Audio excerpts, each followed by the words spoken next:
Chapter 138. Legends were as common as dogs, and liches were everywhere. Soren inexplicably remembered a sentence that he often heard before. This sentence was used by many people to mock themselves, especially before they reached the realm of legends. Many people liked to use this sentence to mock themselves after they were seriously injured or died. Although he hadn't seen any liches yet, Soren had encountered a lot of quasi-legendary level characters. As a grade 3 professional, Soren felt a lot of pressure in his heart. However, he couldn't just find a dragon and say, "Just lie down and let me stab you to death." That way, he could level up quickly. A month had passed.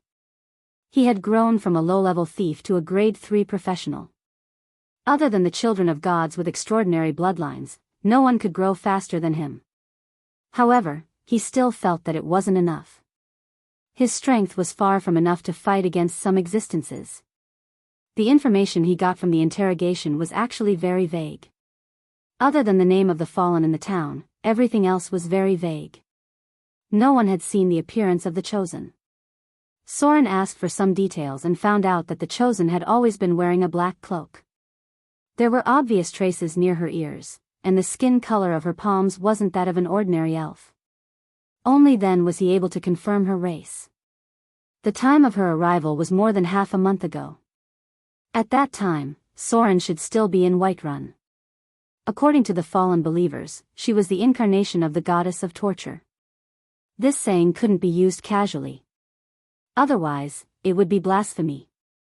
Those who could claim to be incarnations of gods were basically chosen who were bestowed with power by the gods. They played an important role in the gods' churches. The power of Unchosen was equivalent to a divine priest with a profession level of 20 or so. They could use the divine power bestowed upon them to cast Holy Word, or blasphemy, which were very close to level 9 divine spells. They could make people commit suicide, control people's minds, and even gain a group of zealots in one go. As long as there was a hole in their mind, they could use their divine power to guide it. The guards of the town began to move out to capture the fallen believers. The middle-aged woman's expression was gloomy as she gave the order. Immediately, someone called the guardian knights of the Temple of Agriculture. The power of the temple was composed of 3 parts: the priests, the believers, and the temple guards. 5 level 3 temple guards appeared. They were all wearing heavy full-body armor. They bowed slightly and followed the guards. In the past, Soren couldn't even take a single hit from them. But now, he was confident that he could take on all 3 of them at once. The speed of his growth was already very shocking, but unfortunately, he had too little time. He used a month to walk the path that others took 10 years, but the enemies he had to face were thousands of years ahead of him. The sky gradually darkened. There were signs of unrest in the town, but Soren didn't care about it. He rested in the inn while training his will. He wanted to complete the cultivation of an ascetic. As a foreign adventurer, Soren did not need to fight on the front line against these fallen ones. The followers of the gods were not to be trifled with. If he was not careful, he might fail miserably. There were very few ways to gain slaughter EXP in a short period of time. The distribution of living creatures was quite spread out. Killing people indiscriminately would only lead to destruction, and it would also cause him to completely lose his way. The slaughter EXP given by ordinary creatures was too little. It was too difficult to solo a group in the wilderness, and killing them bit by bit was too time-consuming. According to the normal progress, Soren estimated that he would need at least 7 days to get enough EXP to level up. He needed to absorb divinity. Soren was ready to fight against the will of the Dread Lord and devour the divinity that was separated from his soul. But this required a very strong will. The night passed quickly. Soren slept very well that night. It could be said that he had completely replenished his energy. When he walked out the next day, he looked very different from before. He took off his leather armor and warm cotton clothes. He was only wearing the thinnest linen clothes. His shoulder-length hair was loose, and his bare feet were not wearing shoes. He walked directly on the cold snow. Asceticism. It was the best way to train one's will. A strong will was honed and accumulated over time. A person's will would not change just because of one's decision. It was the accumulation of one's will as one persevered. Soren stepped on the snow with his bare feet. The cold wind blew through his clothes, but the thin linen was useless. Even with his 21 constitution, he could not resist the cold from all directions. The other people in the town looked at him with strange eyes. Their expressions were as if they were looking at a madman or a fool. Even if the northerners were naturally resistant to cold, it would not take long for them to get sick wearing such thin clothes outside. Soren came to the Temple of Agriculture. His appearance surprised the priest, and she bowed slightly. She knew what Soren was going to do because other priests would do the same. The only thing that surprised her was that she could not understand why rogues would use such an extreme way to train their will. They did not need to rely on will to stabilize their faith like priests did. Most of the rogues were believers, and they would at most talk about the gods. Soren received the reward he deserved. It was only a small amount of gold coins, about 30 gold coins. Then there was a part of the holy water, and the most important 2 bottles of greater healing potion. It was worth more than 500 kindler, and its effect was equivalent to healing moderate injuries to severe injuries. The priest was an expert in this field. Soren continued his journey. He wore thin linen clothes and stepped on the cold snow barefoot. He moved forward step by step without using any supernatural abilities or spells. He just walked forward step by step. The pervasive cold penetrated his body. His arms, cheeks, and feet soon began to turn slightly blue. Because he did not have shoes to protect him, there were also slight scars on the soles of his feet. The ground was very rough. There were stones, dead branches, and inconspicuous spikes because it was a coniferous forest outside. The frostbite was gradually accumulating. Although the speed of increase was very slow, the number of frostbite was still steadily increasing. Because of the scars on his feet, Soren also had slight bruises. These injuries gradually reduced his HP, little by little. The first day, Soren walked barefoot for 150 kilometers. He met a hungry white bear, but it died under his sword. Night fell. He did not drink a drop of water for the whole day. He only drank a little water at this time, and then slowly ate dry food. There was no meat at all, only the coarsest black bread. The frostbite all over his body was very obvious. His HP had already decreased by more than 10 points. If it wasn't for his regeneration talent, as well as his extraordinary vitality of over 20 points, he would have frozen to death in just one day. Even the weak cold resistance could not offset all the frostbite in this environment. Soren did not make a bonfire. He sat on a rock, held his curved sword with both hands, and then slowly closed his eyes. This was the training method of a sword saint. He was meditating, but he was not training his mind like a wizard. Instead, he was training his will. The howling cold wind did not stop for a moment. Occasionally, snowflakes would fall on Soren's body. The snow melted little by little, and then froze into ice due to the cold temperature. Soren sat on the rock without moving. His whole body looked like an ice sculpture. Only the heart in his chest was still beating slowly and steadily. The night slowly passed. When Soren opened his eyes the next day, his body was already covered in white frost. His whole body was bruised. When he retracted his curved sword, some of his flesh was even cut off. His hand that was in contact with the blade was already frozen. A night of meditation made his whole body stiff. The frostbite on his body had accumulated to more than 50 points, almost a third of his HP. He slowly got up, drank some cold water, and then began to eat. He moved his body slightly. Today, there were no monsters that didn't know what was good for them. After moving around, Soren's skin was slightly red. He drank a bottle of healing potion and felt a warm current flowing through his body. The healing potion could not heal his wounds quickly. After a short rest, Soren continued on his journey. He was still wearing thin clothes. He walked barefooted on the ice and snow.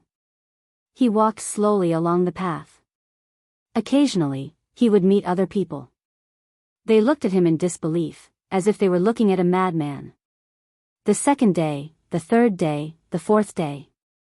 As time passed, Soren's body became thinner and thinner. He looked more and more tired. The frostbite on his body had accumulated to the point that his flesh started to crack. However, the light in his eyes became more and more solid, like a sharp blade buried in the ice. He slaughtered a pack of snow wolves, killed 3 earth spirit bugbears, and even fought with an ice troll for a short time. Soren walked less and less every day because he was really tired.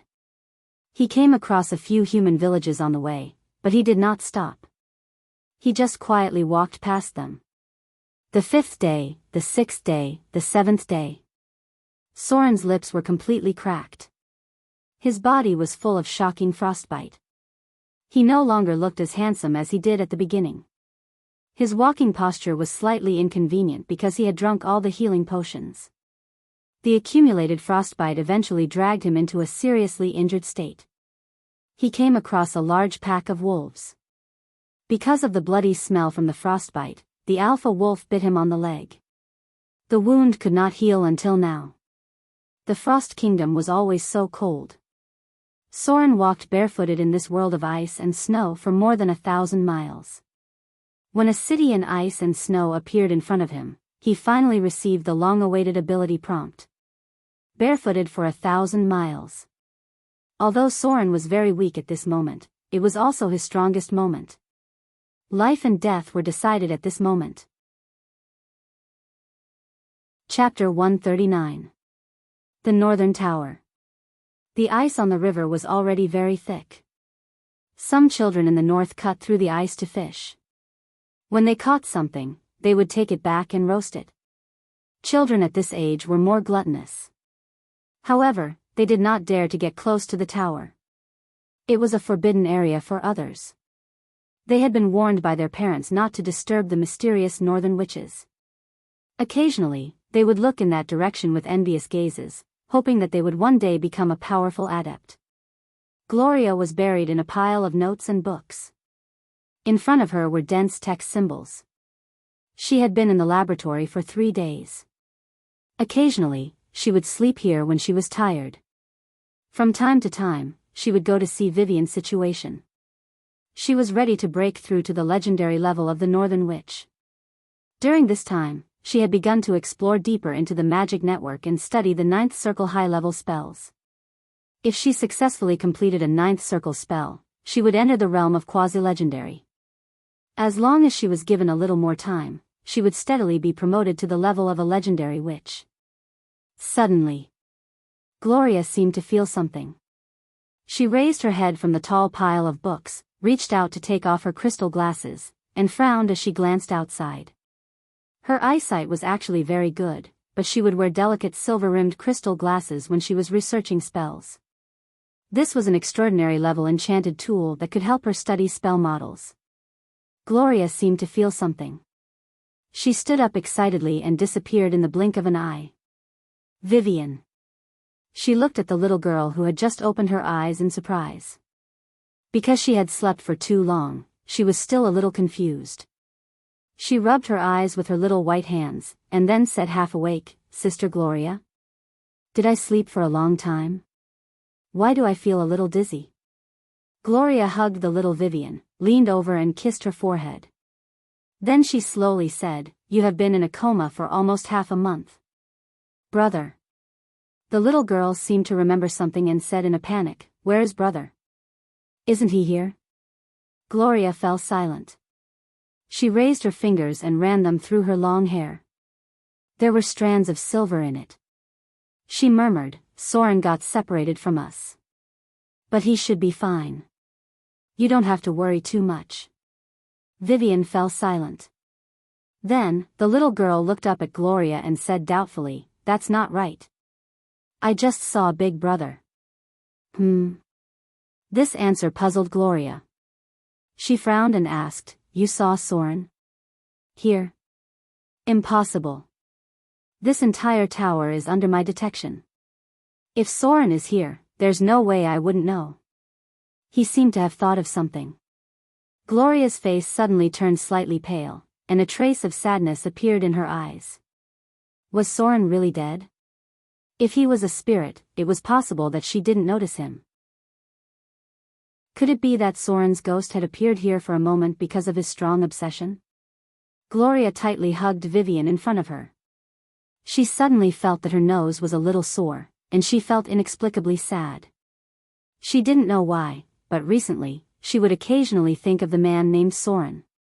As a noble northern witch, she rarely thought of anyone on her own initiative. Even if it was her mother, she only thought of them occasionally. Now, she thought of a man every few days and worried about whether he had survived or not. Gloria's heart was a little unclear. This was not the love that ordinary people spoke of, but it did not seem to be a simple friendship either. She actually remembered that man, as if he was a family member that she had known for a long time and had been with for a long time. Was it a dream? The little girl rubbed her head and said to herself, "I seem to have had a lot of dreams." These words were like spring returning to the earth, and Gloria was inexplicably happy again. She was a little annoyed as she bumped Vivian's little head with her forehead, and then asked, "What did you dream of?" The little girl closed her eyes and recalled for a moment, then murmured, "I dreamed of a lot, and a lot of scary things. There was fire and blood everywhere. They were near me, but I wasn't afraid of them, because as long as I wasn't afraid of them, they couldn't get close to me. I also dreamed of a very scary person. He seemed to be my father." No. No. He's not my father, he's a very powerful and terrible thing. I don't know what it is. He kept telling me to be obedient. He wanted me to submit to him. There seemed to be another voice. I don't know who it was. She said she was me, and her name was Lillian. I won't submit to them. I'm Vivian. I'm my brother's Vivian. Brother. Right. I also dreamed of my brother. He had a lot of injuries on his body. My heart ached when I saw him. I couldn't stop my tears. I desperately called out to him. But my brother didn't seem to hear me. The little girl's voice trembled slightly, and Gloria could not help but feel her heart clench, because she knew that this might not be just a dream. Vivian closed her eyes, and there was a trace of sparkling tears at the corner of her eyes. She murmured, "Brother seemed to have walked a lot. He seemed to have come from a very, very far away place. His injuries were very serious, and he looked very tired. I don't know how long he had been walking. Suddenly, he walked past me one day, and I still desperately called out to him, but my brother didn't seem to hear me. The ground he walked on was covered with ice and snow. I saw the ground under my brother's feet freeze into ice, and it suddenly became very cold. I was so cold that I was shivering, and my tears were about to freeze. Brother's body was covered with ice and frost, and the ground he walked on was frozen. The howling cold wind caused heavy snow to fall. The cold wind and snow extinguished the flames, and all the blood was frozen into ice. My brother looked very tired, but he didn't stop walking. He didn't hear my voice either. He just kept walking forward, getting closer and closer. Finally, he arrived in front of the monsters and demons. Brother pulled out his sword. Those monsters that got close to him were all frozen into ice sculptures. Brother killed those demons. He kept walking forward. Then, he walked to the front of that terrifying monster. I heard the monsters roar, and I felt very scared. But brother kept walking forward. He still didn't stop. He just walked to the front of that monster, and then cut off its head with one swing of his sword. I felt the whole world shaking, and many things were shaking. Brother didn't seem to hear me, and he just disappeared. And then Vivian raised her little head and murmured, and then I woke up. "Sister Gloria? Big brother, did you kill those demons and save me? I feel like brother must know that Vivian is trapped there. Then, he walked a very, very long way to save me. Although he couldn't hear my voice, I feel like brother knows that I'm here. Right." Before brother disappeared, he looked at me. He smiled. He seemed to want to say something, but before he could say anything, he disappeared. Gloria fell silent. She lowered her head and kissed Vivian. As if she was relieved, she murmured, "Yes, Vivian. It should be Soren who came to save you. He should be fine. He's still alive. A man who could make me pay such a high price for a divination wouldn't die so quietly." Gloria's voice became softer and softer, and in the end, it was almost inaudible. Vivian raised her little head and looked at Gloria with her beautiful big eyes. Then, she stretched out her little hands and hugged her, burying her little head into her chest. She rubbed her head like a little puppy and murmured, "Sister Gloria. Sometimes, I feel like you're very much like my mother. Even the smell is very similar." Pfft. Gloria couldn't help but laugh. She didn't know whether to laugh or cry. She opened her mouth and bit Vivian's tender little face. She muttered, "Mischievous girl. I'm not that old. Call me sister, don't call me mother." "Oh." Vivian shrank her head and murmured, "Don't bite people. Brother said that only little dogs bite people." Outside the tower. The cold wind was still howling, but it seemed that the coldest time had passed. What they needed to do now was to wait for the arrival of spring. That was the hope of life. Chapter 140. The faint light woke up Soren from his deep sleep. The first thing he did when he opened his eyes was to get up and reach for the weapon next to him. When his hand touched the curved sword next to him, his expression relaxed a little. A series of memories began to appear in his mind. He walked for a long time and saw a city. Although he was very tired, he finally reached the peak of his will. The journey was like sharpening a knife. When Soren was the most tired, his will, spirit, and aura were condensed to the peak. Then he chose to fuse with the divinity without hesitation, and then he seemed to be dragged into a very realistic dream. Soren seemed to see a lot of demons, but there was only one thought in his mind, and that was to kill any creature that dared to stop him. He didn't know how many he killed, but when he finally relaxed, all the demons, including the will of the demon god, were killed by him.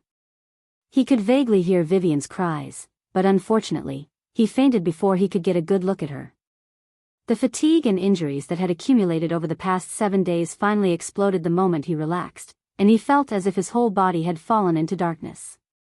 If he was too tense, he might break. Soren used his strong will to hold on until the last moment, but when he killed the will of the demon god and heard Vivian's voice, he felt that she was still alive.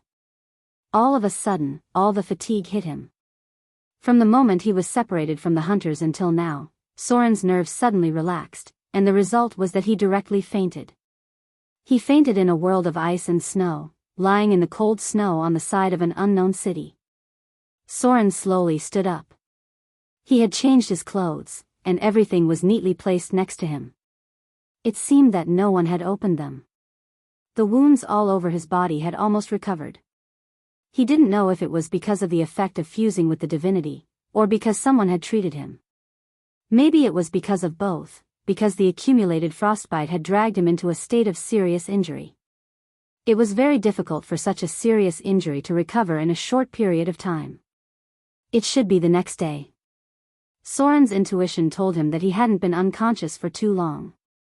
There were sounds of human activity outside. He looked at the room in front of him. The furnishings were simple but solemn. They were all made of thick logs. This was the most common house in the north. The owner should be a citizen with a decent family background and a decent status. There were few fires in the Frost Kingdom because of the cold climate. The trees here were tall and made good wood for building houses. He took off his clothes, which seemed to belong to another man. The material was coarse, and the man was probably taller than him. Soren changed back into his own clothes, then opened his multidimensional bag to take a look. There were almost no traces of it being touched. Someone must have saved him. He brought Soren here after he fainted, and it seemed like the other party had a good character. He didn't even touch his belongings. Such people were extremely rare. Someone seemed to have heard the sound in the room. Heavy footsteps came from outside, and then a northern woman who looked a little round came in. She was about 30 years old, and she might be a little obese. She weighed more than 200 pounds, but her face was very kind. She seemed to be quite easy to get along with. "You're awake?" The rather fat northern woman smiled and said, "You've been unconscious for a day." Soren bowed slightly to express his gratitude and said, "Did you save me?" "Don't worry, I'll give you what you deserve." "No. No." The fat woman waved her hand and glanced at the curved sword in his hand. She seemed to be a little scared. Soren quickly put down the sword. The woman's expression was obviously much more natural. She smiled on her fat face and said, "It was a noble lady who saved you. She seems to be a noble of high status. Her maid asked me to take good care of you and spent money to hire a priest to treat you. She's really a kind noble lady. I haven't seen such a kind noble for many years." "Noble?" Soren frowned slightly and then said, "Where is she? Maybe I should express my gratitude to her and then return the kindler that she spent." The fat woman smiled and replied, "She left yesterday. She didn't even leave her name. She also told me not to touch your things. She said that adventurers like you are probably more fierce. But it seems that you're quite kind, like my nephew. Everything is over there. I just put it there and didn't touch it." Speaking of this, her tone was a little heavier. It seemed that she didn't want to cause any unnecessary misunderstanding. "Left?" Soren was a little stunned and then asked, "Where did she go?" It seemed that he was really lucky to have met such a good person who didn't ask for anything in return. "Seems to have gone to Arendelle."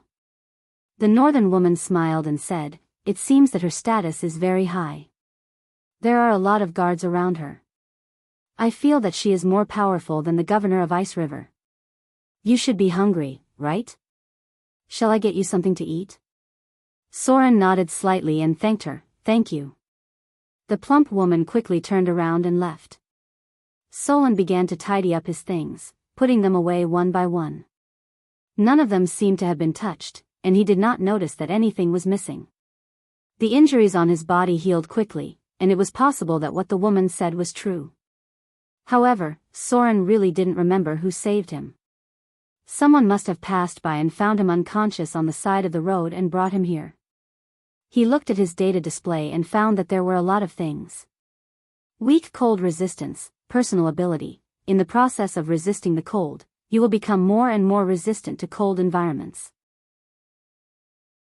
You will adapt to most cold climates, and your resistance to special cold environments will also be greatly improved. From now on, you are immune to any cold damage below 3 points. When attacked by magic or spell-like attacks, any damage with cold effects will be reduced by 3 points. Soren's cold resistance had improved. After accumulating hundreds of frostbite effects, he finally mastered the ability, weak cold resistance. Then, there was another very important ability. Ascetic, personal ability. You have tried to sharpen your will in an extreme environment. While resisting the cold, pain, and danger of death, your will has also been further tempered. You used your strong will to resist the extreme environment. In the process, your will gradually became as strong as steel. When facing any test of will, you will gain 3 points in your cultivation. Will plus 3, the prerequisite for the ascetic's advancement. Soren naturally wouldn't advance into an ascetic. He had come all this way to train himself. When his will was at its peak, he would be able to resist the will of the demon god in the divinity. If he gave up halfway, or even had the thought of giving up, Soren would give up the fusion. But in the end, he persevered. As the divinity was fused, Soren also had an extra line of data, 3/10, weak divinity.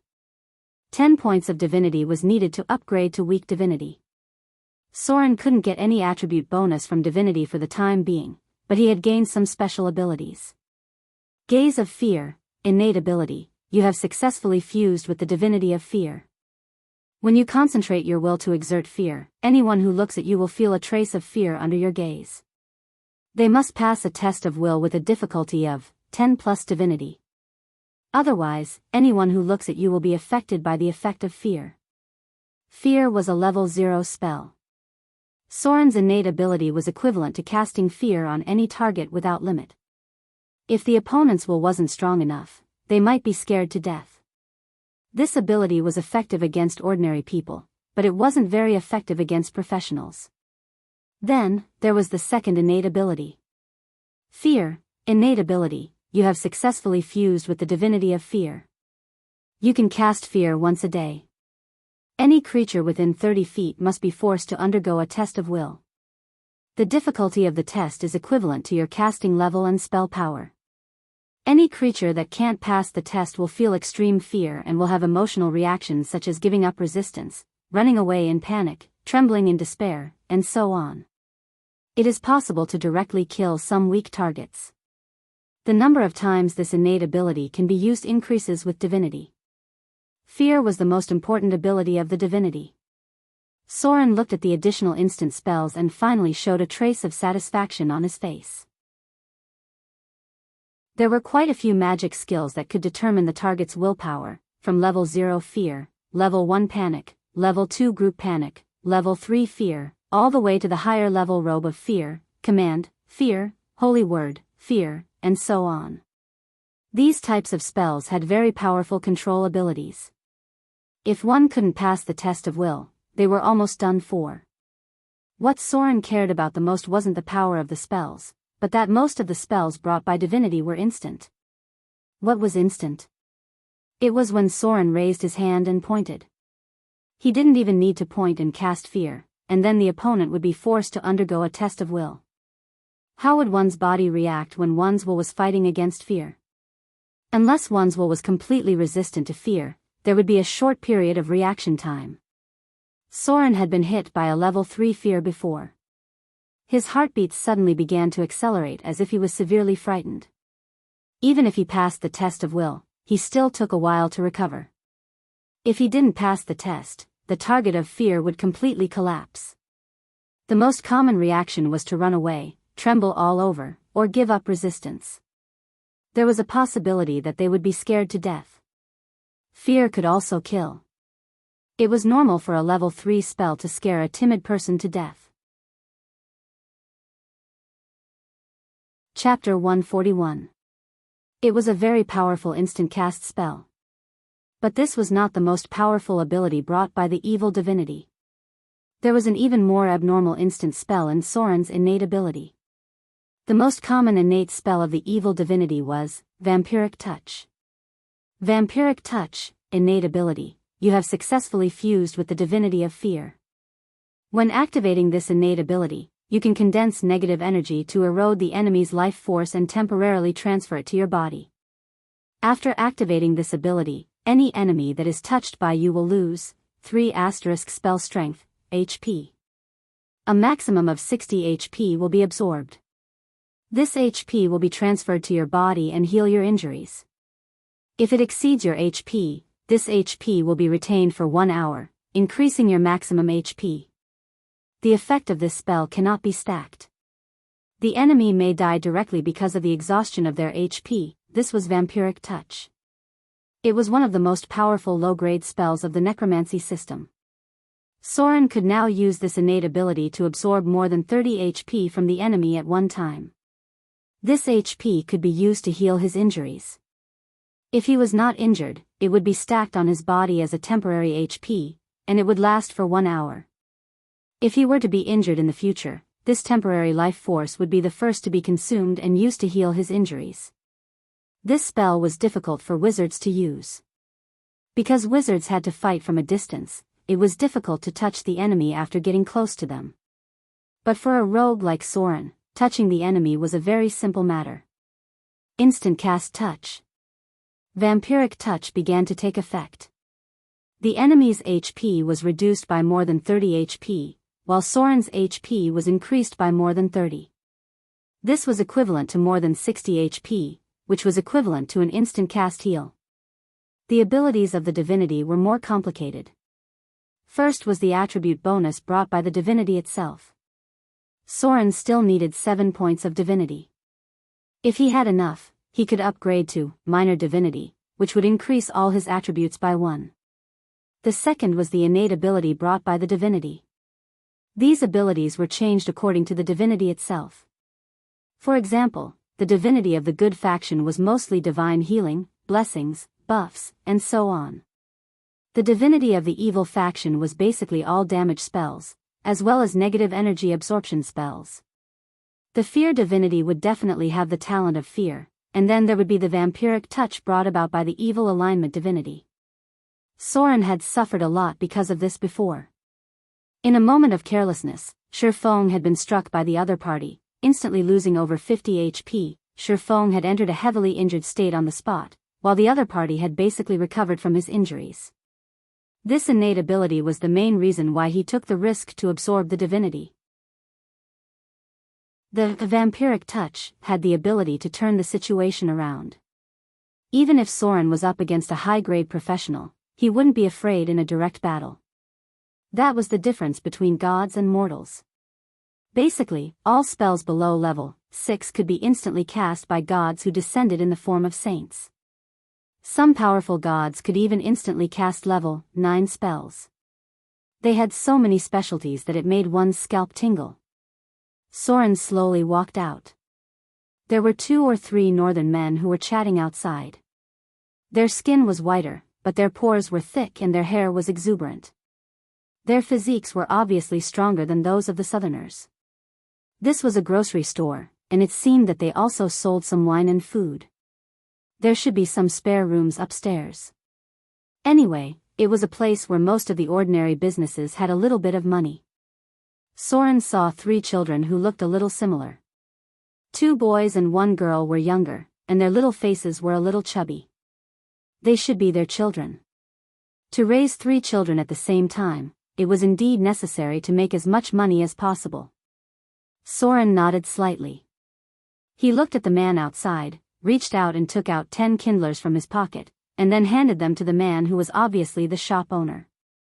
No need for so much. It's too much. The tall northern man was a little embarrassed and murmured, "That noble lady has already paid. She directly paid for your accommodation and food for a week." Soren smiled and said, "Take it. Take this money as my thanks." The finances of the commoners were not very rich, but there were not many places where they spent money. Otherwise, adventurers would not be able to earn enough money to retire for the rest of their lives. 10 kindlers was not a small amount of money for them. It was enough for their 3 children to pay their tuition fees and learn to read from a scholar for a year, and to master some of the most basic knowledge. The chubby shop owner's wife was obviously winking at him. The northern man hesitated for a moment, but still took the 10 kindlers. He had only earned so much in 2 or 3 months. "Thank you very much." Soren nodded slightly, then turned and walked outside. This seemed to be the edge of Glacier City. Tall city walls could be seen in the distance. There were many areas scattered around the city, and they were considered outsiders. They were not from the countryside, but they were not from the city either. There was still a lot of ice and snow on the road, but they could see young children fishing by the side. There was a river on the right of Glacier City, and it was already frozen. There were very few fish in the river. This place had been overfished, and there were basically no fish left. Soren looked up at the sky, then walked into the city. He wanted to sell some jewelry, as well as his spoils of war, replenish his supplies, and buy a few magic scrolls that he needed. Although he felt that Vivian was very safe, Soren still wanted to see her as soon as possible. Without her by his side, he always felt empty. On a wide road, the coachman drove a specially made carriage forward. There were 7 or 8 fully armed knights following him. They were obviously skilled guards. They were riding short northern horses. These horses were not big, and they were very hairy. They were not as strong as the southern horses, but their endurance was top-notch. The pack beasts used here had already adapted to the environment, and occasionally, one could see strong reindeer. The northern horses were expensive, and they were more expensive than the southern horses. Only the wealthy nobles could use them. "Granny Glena." A girl's clear voice came from the gorgeous carriage. She seemed to be complaining, "Why didn't you let me take that man with me? He looks like a very powerful adventurer. Maybe he's also a good storyteller? The books say that there are many stories about such adventurers. Then a serious female voice slowly said, Your Highness Anna, you should watch your words. You should pay attention to your words and deeds. You are noble and represent the dignity of Arendelle. You shouldn't stay with those greedy, dirty, and murderous adventurers. If there is no law, these people are likely to become a gang of robbers. You have saved his life. If he hadn't met you, he might have frozen to death in the snow. The girl didn't seem to listen to her at all. She tilted her head and murmured, The books always say that the princess will meet a knight in distress, and then the knight will fall in love with the princess, and then help her restore her kingdom, fight against the evil bad guys, kill the dragon, and so on. That man may not be a knight, but maybe he's a very powerful adventurer. Recently, there are often stories about adventurers replacing knights as protagonists in books. It wasn't easy for me to pick up an adventurer, but you threw him away. The middle-aged woman named Glena seemed to be angry and said with a straight face, First of all, Arendelle has the powerful Princess Royal, and no one can threaten Arendelle. Secondly, he's not a knight, and he may not even be a powerful adventurer. An experienced adventurer wouldn't put himself in such a difficult situation, and he didn't seem to have encountered any terrible enemies. Finally, Princess Royal is about to ascend the throne. Your Highness Anna, can you imagine what kind of expression Princess Royal will have when she sees an adventurer you picked up from the road? I don't think you want her to be angry, do you? The pretty girl seemed a little dejected. She played with her ponytail with her white fingers, untied the other side of the ponytail, and tied it into a single ponytail with a delicate hairband. Then she pursed her lips and muttered, I'm just a little bored. The lives of the princesses in the books are so wonderful, either fighting against terrible demons or defeating powerful dragons. At the very least, there's a fantasy adventure. Only I'm locked in my room every day, either learning court etiquette or learning how to manage the kingdom. I'm learning this and that every day. It's so annoying. The more the girl spoke, the angrier she became. She reached out and pulled off the hairband, messing up her beautiful hair. The middle-aged woman next to her also seemed a little helpless and said slowly, You are one of the two most dazzling pearls of Arendelle. After Princess Royal is crowned queen, you will definitely have to manage the kingdom together. I think you should read less of those dirty books. They are completely used by lowly bards to fool ignorant girls. The girl's beautiful eyes widened when she heard this, and her pretty face was angry. She seemed to want to refute the other party, but suddenly the carriage shook, and then the surroundings became strangely quiet. The middle-aged woman protected the girl behind her with amazing agility, then opened the curtain and took a look outside. The coachman was strangely stiff in place, his eyes were moving desperately, his lips slightly wanted to say something, but no sound came out. All the guards outside were stiff in place, and the horses were like puppets. Group hold, instant cast. A level 9 spell. There were wizards or priests close to the legendary level nearby, using the metamagic ability, instant cast, to hold the entire convoy in place. Chapter 142. Group hold spell was a level 7 spell. The guards outside were all grade 3 professions and above. To be able to make them not aware of it at all, it must have used a unique technique to perform an instant spell. Instant spell casting required an additional 3 spell levels, which meant that the difficulty of this instant, group hold spell was equivalent to a legendary spell. After discovering the abnormality outside, the middle-aged woman was sure that they had encountered a legendary wizard or priest. Some priests with special abilities could also use group hold spell. The middle-aged woman didn't even have time to do anything before she saw several black shadows shoot out from both sides of the road. Then, a cold light flashed past. These guards of rank 3 and above, and even rank 4, watched helplessly as their enemies slit their throats, dying with their eyes wide open on the bodies of these enemies who were usually no match for them. The legendary existence who secretly cast the spell was of a very high level. The strong will and immunity brought by the spell almost wiped out these high-grade melee professions. They stood in place and couldn't move. Just like that, the enemy pierced their hearts and cut their throats like slaughtering chickens and dogs. The bloody massacre took place outside the carriage. The middle-aged woman's reaction speed was very fast. She almost immediately retracted and opened a scroll. Then she grabbed the pretty girl next to her and prepared to teleport away with her.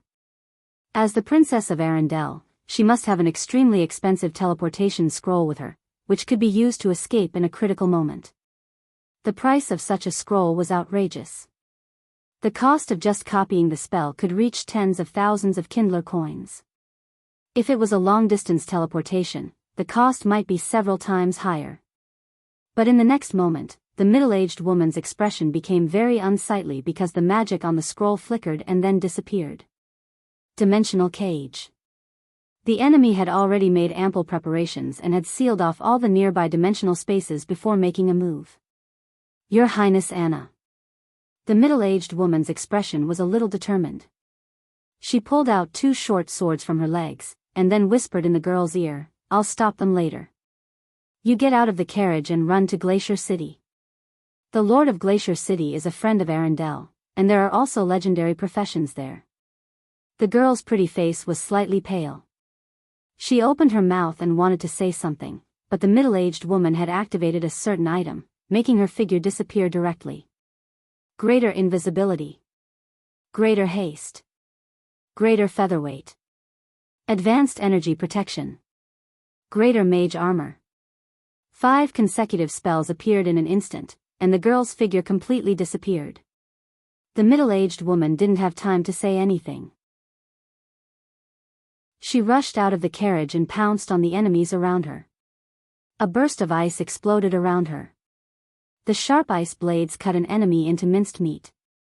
Electric arcs that could be seen with the naked eye paralyzed all the enemies within 30 feet of her.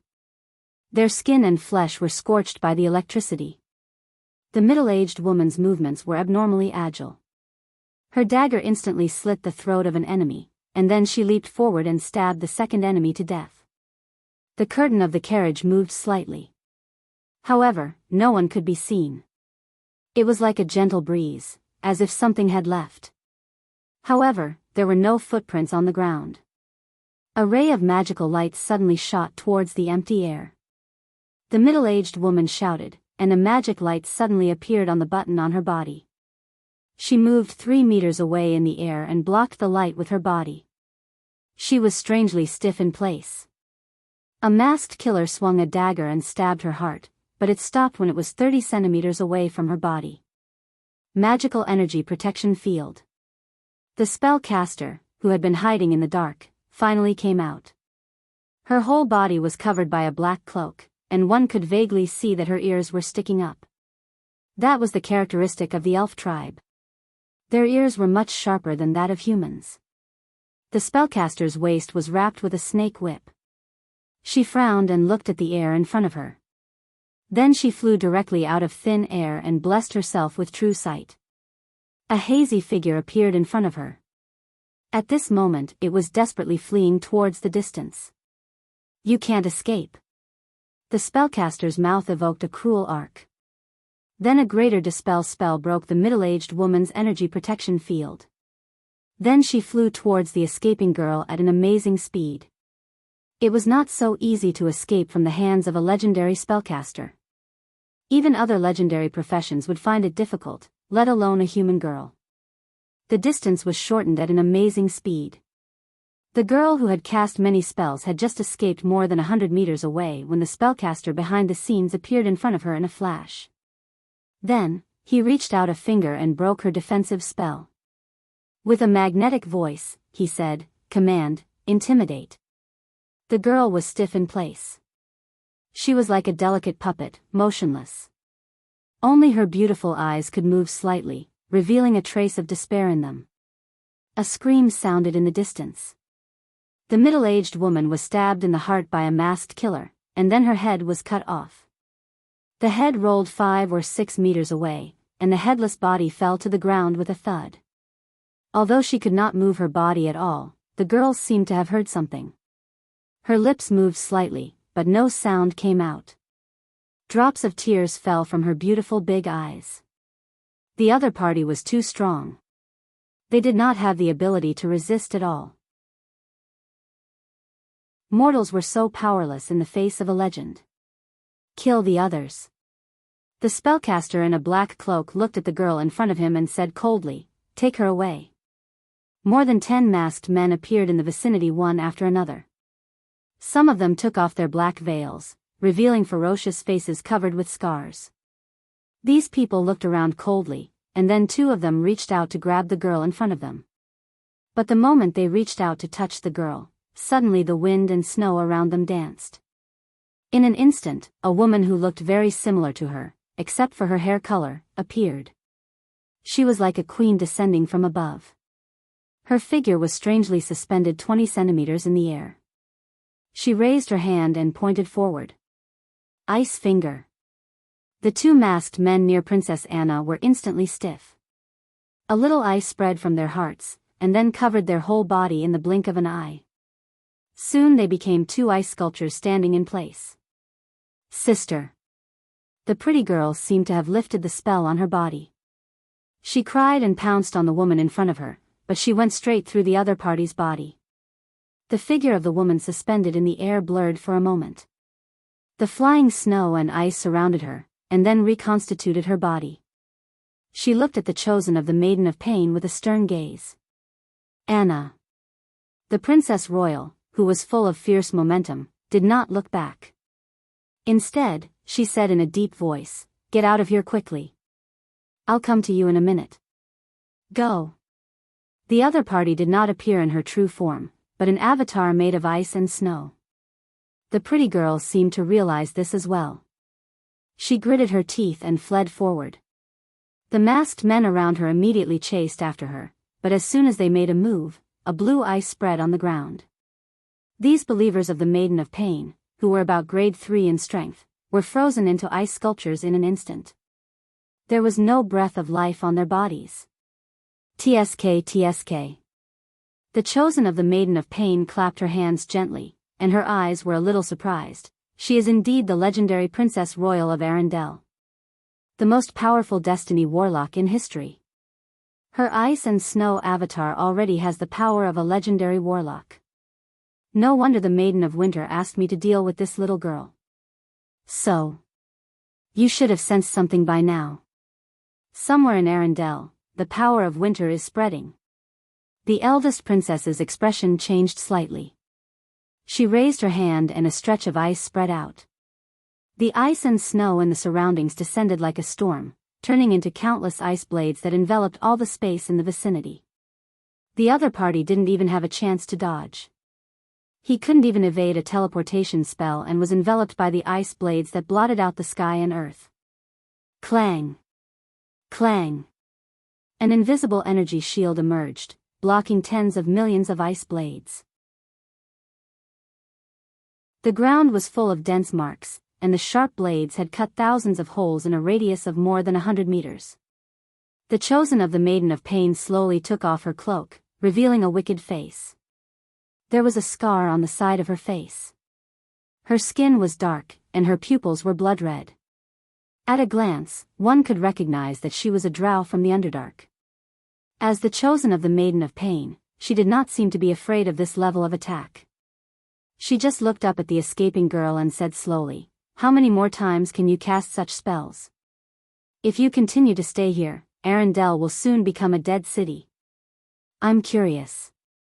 Do you choose to save your sister? Or do you choose to save the thousands of civilians in Arendelle?" Arendelle. This was the most prosperous kingdom in the Frost Kingdom.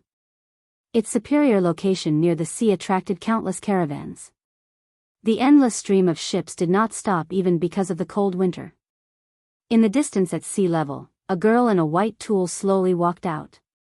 The sea she stepped on was frozen into ice. Her long silver hair fluttered in the wind, and the places she walked were shrouded in the cold wind and snow. The ice spread at an amazing speed. The whole sea near the port of Arendelle was frozen. One by one, the busy dock workers froze in place. Then they were covered by ice and frozen into ice sculptures.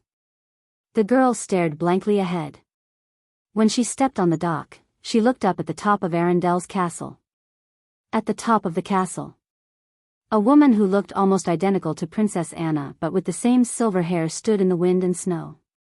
In front of her was a mirror made of ice. In the mirror was a drow with a strange smile. Chapter 143. Glacier City. Soren strolled through the strange northern city. He didn't know if it was because it was close to the river and the sea, but there was often a faint fishy smell in the northern city. Amber City was also a city close to the river, but it was obviously not as bad as Glacier City. Soren could smell the fishy smell in the air as he walked on the street. This was a transit city in the Frost Kingdom. Because of the cold climate, food rotted slowly. Most of the meat in the north came from transported fish and seafood. It was a paradise for seafood gourmets. You could buy crabs the size of a porcelain bowl here for 5 copper dirhams. However, it seemed that humans in this era did not like seafood very much because there was not enough seasoning to remove the fishy smell. Many nutritious seafood fish were eaten by the lower class of civilians. There were many poisonous seafood. Although it was not fatal, it was easy to get sick or even lose your life if you ate too much of it. The staple food of the Frost Kingdom was still more than 10 kinds of fish. Soren even bought a very ferocious king crab the size of a wash basin for 3 silver dirhams. This could be temporarily stored in the multidimensional bag, and a section could be cut off and roasted on the fire. Soren replenished a lot of supplies. In addition to his own weapons and equipment, he also needed to replenish some food. It was about 2 or 3 days away from Arendelle, and it was a northern city closer to the sea. Soren's figure was more conspicuous among the northerners. From time to time, some people looked at him with bad intentions, but after seeing the curved sword at his waist, they withdrew their gaze. People from all walks of life were the most sensitive. People with bad eyesight would not live long. Soren did not look like a foreigner who was easy to bully. Bows and crossbows were not often used in the north because of the climate. The cold climate would affect the bowstring, but iron products here were relatively developed. Warriors with shields and short swords equipped with spears and javelins could be seen here. The northerners were quite good at throwing javelins, and some of them could directly break the defense of heavy armored warriors. Soren's weapons also included 60-centimeter-long javelins. He had prepared a total of 5 short javelins, which were good for dealing with large beasts, including subspecies of dragons. Wizards had secret spell shops all over the world. The most common spell scrolls here were ice spells from the evocation system. Soren bought the scrolls for featherfall, levitation, flight, and so on. In total, he spent about 1,600 Kindler's coins, which was more than half of the gems he sold. Flight wasn't something that could be mastered directly. Learning the prerequisite spells could increase the efficiency of learning flight. Soren didn't stay in the city for too long. After completing the necessary supplies, he headed towards the wilderness. He had accumulated quite a lot of slaughter EXP, and if he killed 3 to 5 more bugbears, he would be able to level up again. The profession level of a rogue increased in a straight line from level 9. After level 14, it would reach more than 100,000 slaughter EXP. A purebred profession without a part-time profession would also need more than 2 million slaughter EXP to reach the level of a legendary profession. So Soren's priority now was to level up as a wizard and maximize the use of slaughter EXP as much as possible. The wizard profession level increased in a straight line after level 9. Not counting the slaughter EXP needed for part-time professions, it could reach tens of thousands. Wizards above level 14 needed more than 200,000 slaughter EXP to level up. So the number of high-grade wizards had been very rare until now. Unless it was someone with amazing talent, it would take dozens of years for others to enter the field of high-grade wizards. In the past, Soren started to try to slay dragons after he reached level 15. Of course, it wasn't the kind of purebred dragons, but the subspecies of dragons such as ground dragons, pterosaurs, wyverns, and so on.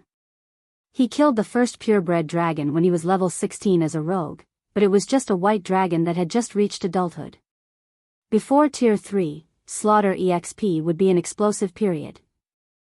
The leveling speed of a player's class would be relatively fast. If he wanted to increase his strength later on, he could no longer just deal with random trash. A pterosaur gave more slaughter EXP than killing a large group of goblins, and the value of the loot was also several times more. Advancing to legendary not only required slaughter EXP, but also more than 100,000 kindlers worth of wealth. This world couldn't be separated from money. Soren still didn't have the financial ability to carry out the bloodline purification ceremony for himself, let alone replenish his rare high-grade equipment. The value of a legendary wizard was basically more than 1 million kindlers worth, which was equivalent to the wealth of a city. It was only enough for him to complete half of a wizard tower. Rogue was a poor profession, and the need for money was not too serious.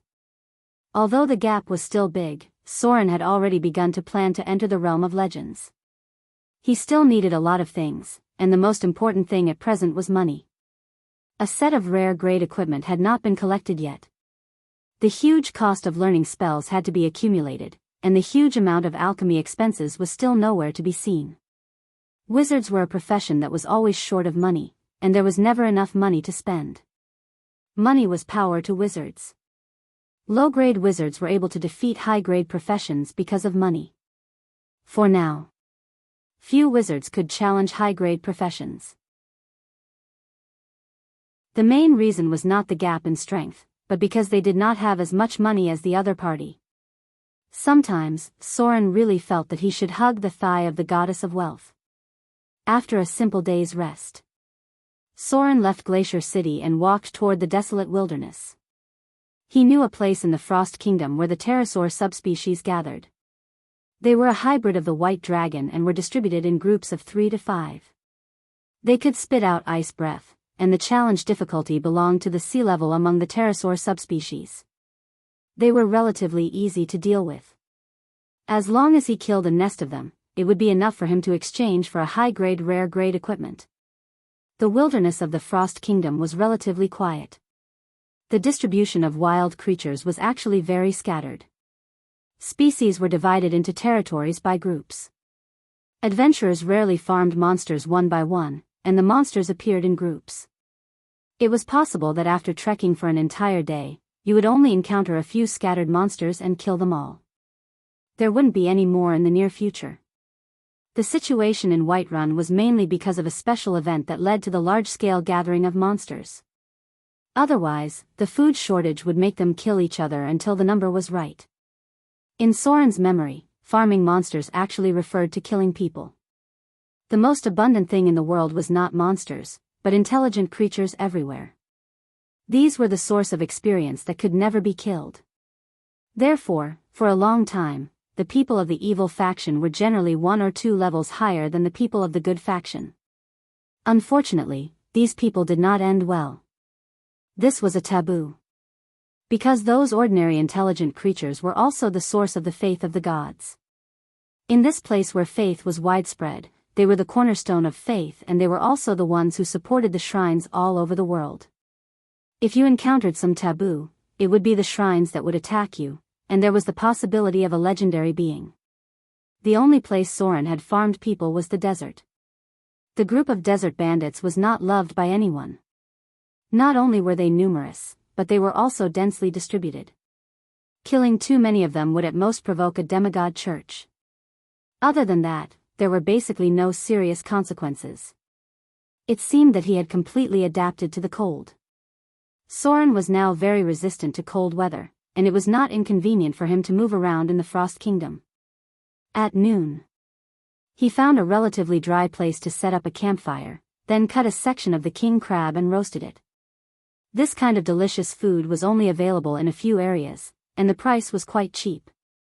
Spices were extremely expensive. The weight of spices was almost equivalent to the weight of gold. Even with the income of an adventurer, they could not afford it. Soren rarely used these spices in the past, and now he only brought a little. Otherwise, he would always feel like he was eating gold. If he ate as much as he wanted, he could eat the money to buy a rare grade equipment. It was easy to ensure survival in this world, but the cost of enjoyment was dozens of times higher. The sea salt was slightly bitter. The superior refined salt had to be filtered through alchemy, and the price was slightly more expensive. Soren was not that particular about it, so he just sprinkled some salt and spices and ate it like that. The king crab tasted good. Soren did not quite understand why people in this era were a little taboo to eat crabs. When he was about 50% full, he suddenly heard something. He suddenly stood up and held his curved sword in his hand. Soren pushed aside the snow-covered bushes and carefully approached the place where the sound came from. It was not far from his position, about 100 meters away. He heard something like a plop. There was nothing in front of him. However, there seemed to be a slight dent in the snow. Soren's expression was a little strange. He took a step forward vigilantly, and then carefully reached out his finger to touch it. He touched soft skin, even though his eyes could not see anything. Greater invisibility? Soren withdrew his finger in surprise, and then carefully touched the nose.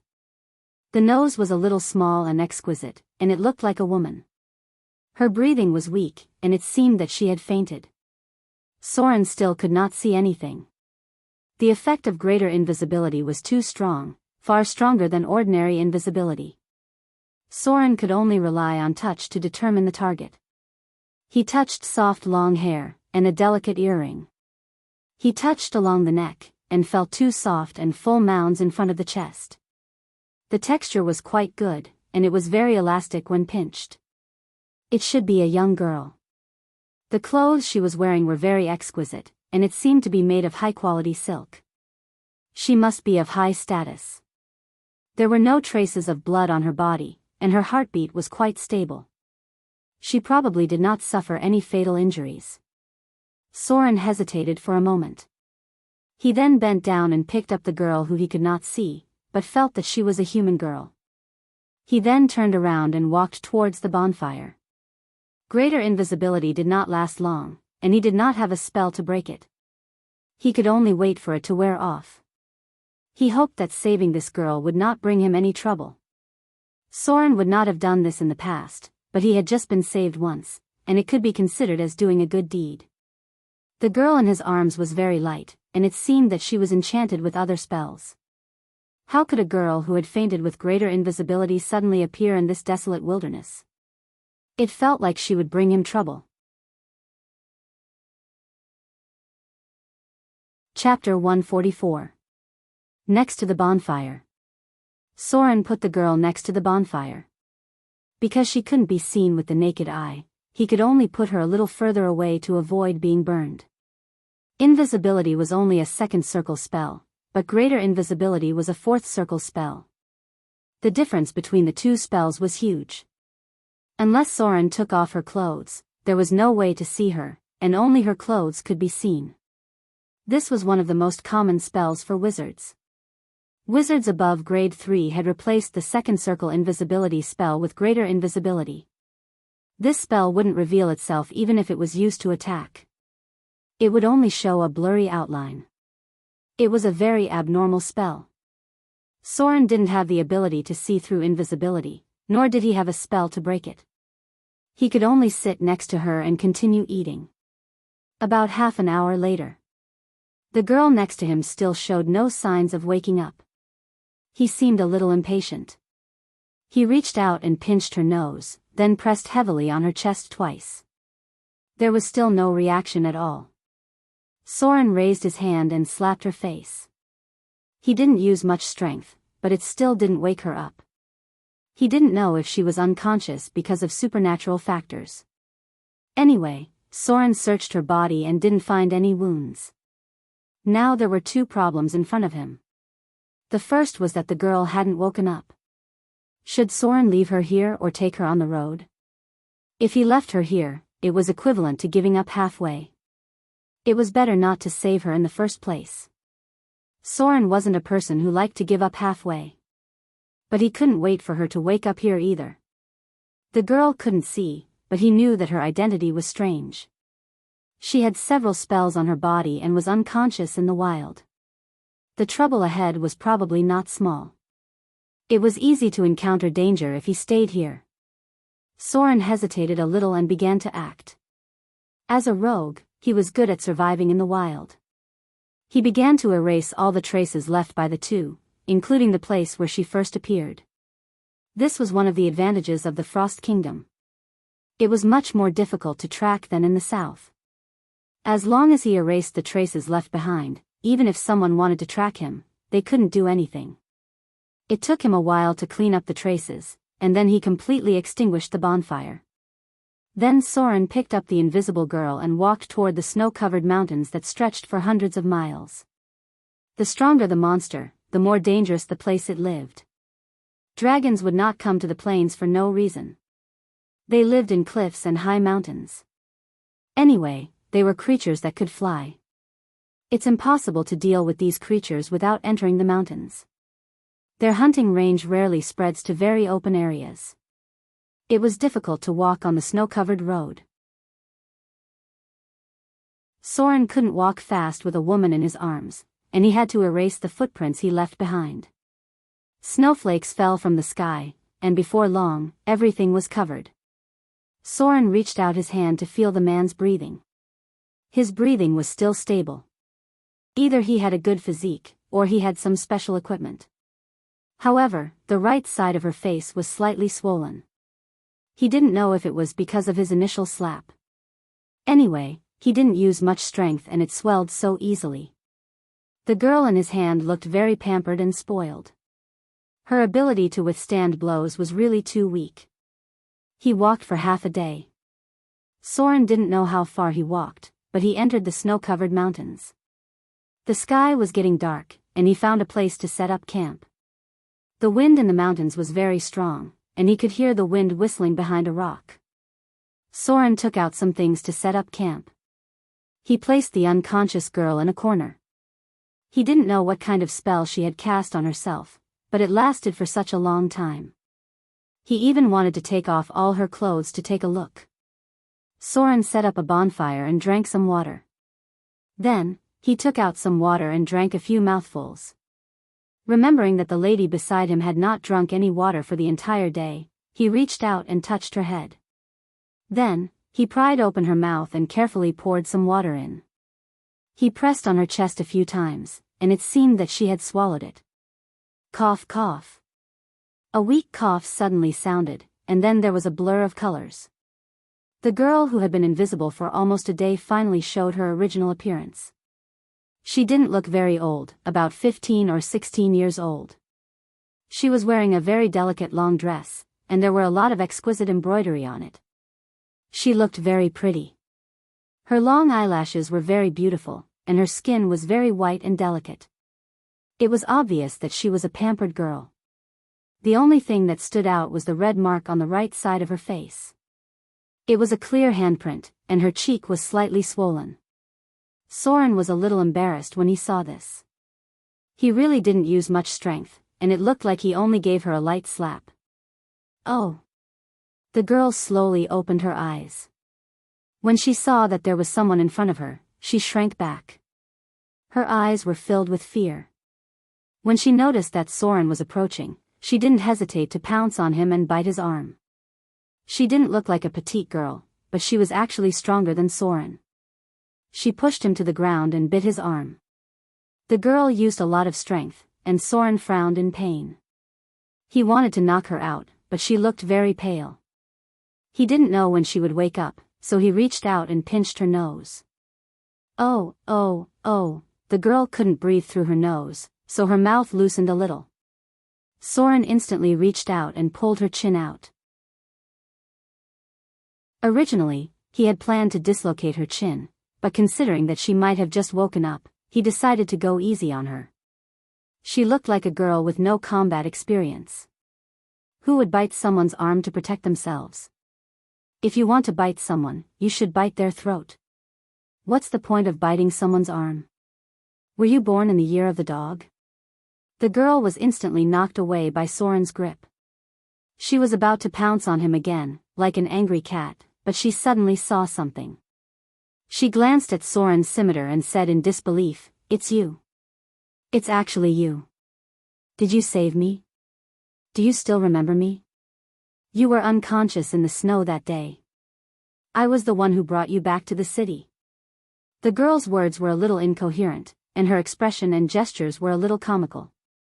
However, Soren still understood what she meant. He was a little surprised and said, "You were the one who brought me back to the city that day? How can there be such a coincidence?"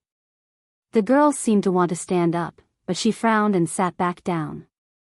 The sudden relaxation made her feel a little weak, and she said in a weak voice, "I saw you unconscious in the snow that day, so I sent someone to bring you to the city for treatment.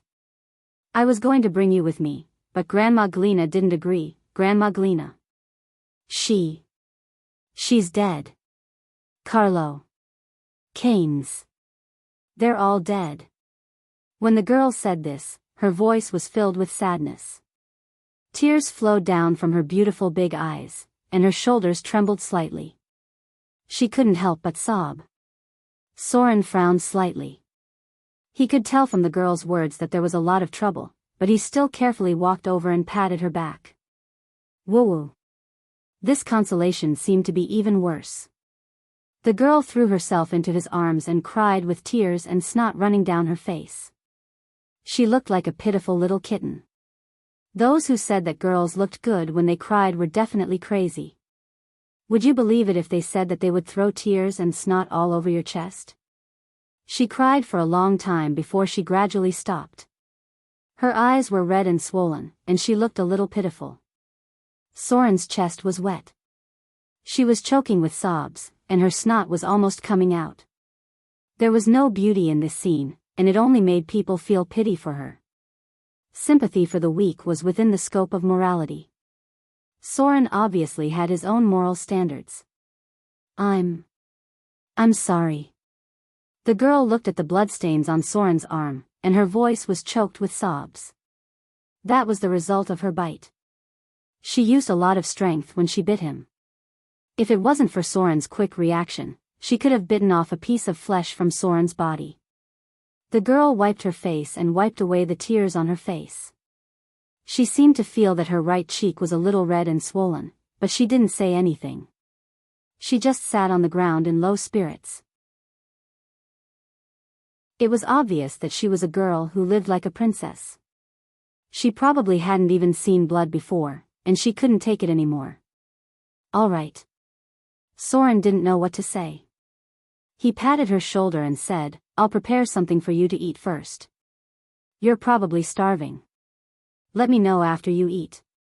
Since you saved me before, I'll do my best to help you this time." The girl raised her head. Her eyes were red, but there was a glimmer of hope in them. She choked with sobs and said, Thank you." Soren seemed to be a little silent. Just by intuition, he knew that things weren't simple. It would be troublesome to get involved in such a thing. He took out the ingredients and roasted them on the fire. Then he glanced at the girl next to him. Every detail of the girl told him that the girl's identity was quite noble. The enemy who dared to attack her was definitely not simple. He was not a compassionate person, but if the other party had saved him and he left her here, he would not do such a thing. He was a man of principle, and sometimes even stubborn. Soren cut off a section of the king crab and asked, "How did you recognize me? My appearance at that time was quite different from now, right?" The girl was still sobbing softly. She started crying so hard that she couldn't stop for a while. She raised her head and whispered, Your sword." Soren's sword was very different from the rest. In the Frost Kingdom, this kind of scimitar made of elven scales was very rare, and the beauty of the scimitar itself was also very impressive. Chapter 145. The sky was getting dark. The girl seemed to be really hungry. She ate even more than Soren. She probably hadn't eaten all day. She was a bit ravenous. Soren had been grilling meat silently. When the girl was full, he slowly said, "What's your name?" "Who are you?" "Anna." The girl hesitated and whispered, "I'm a noble of Arendelle." Soren turned to look at her and said slowly, "Ordinary nobles can't afford to wear clothes like yours. You should be a member of the royal family of Arendelle, right?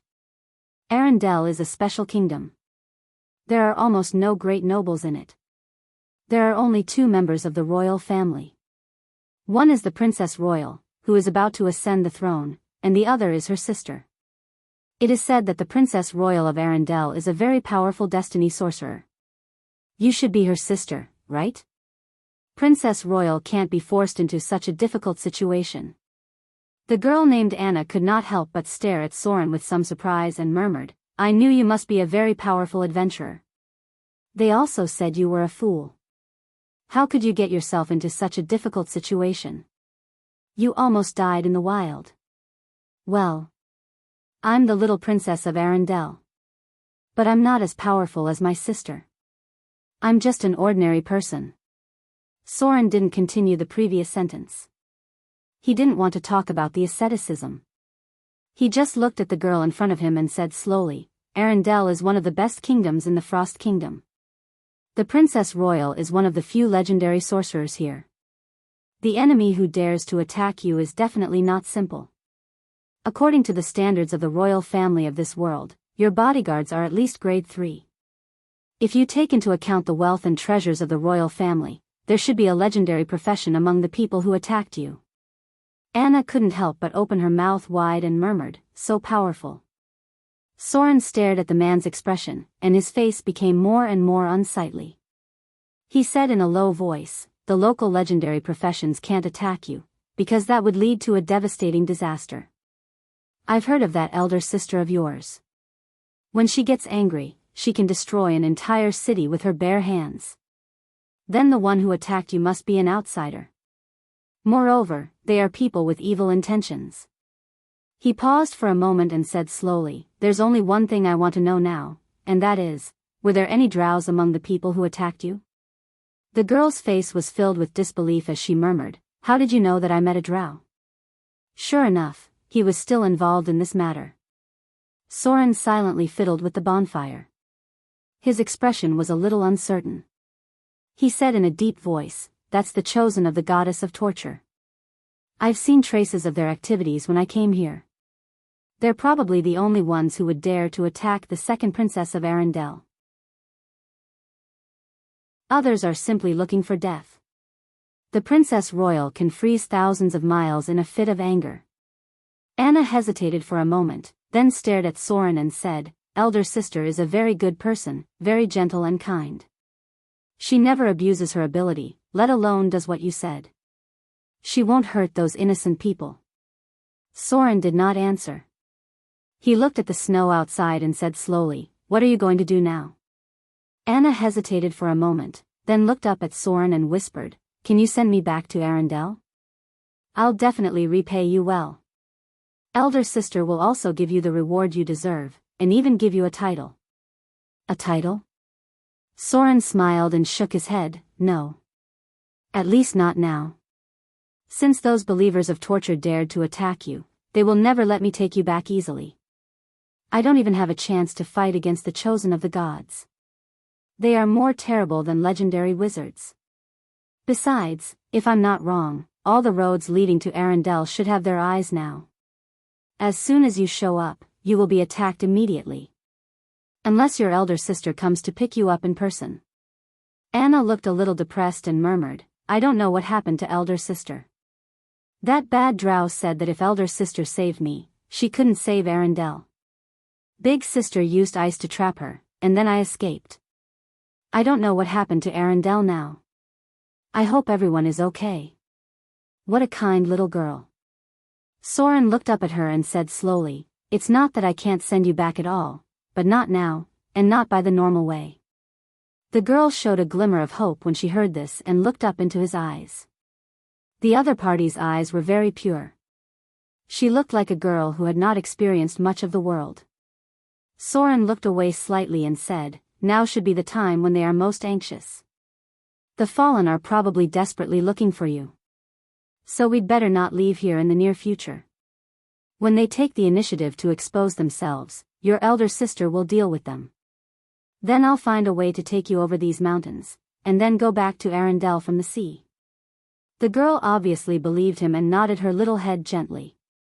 Soren stirred the campfire to make it a little stronger, and then said, you should rest well first.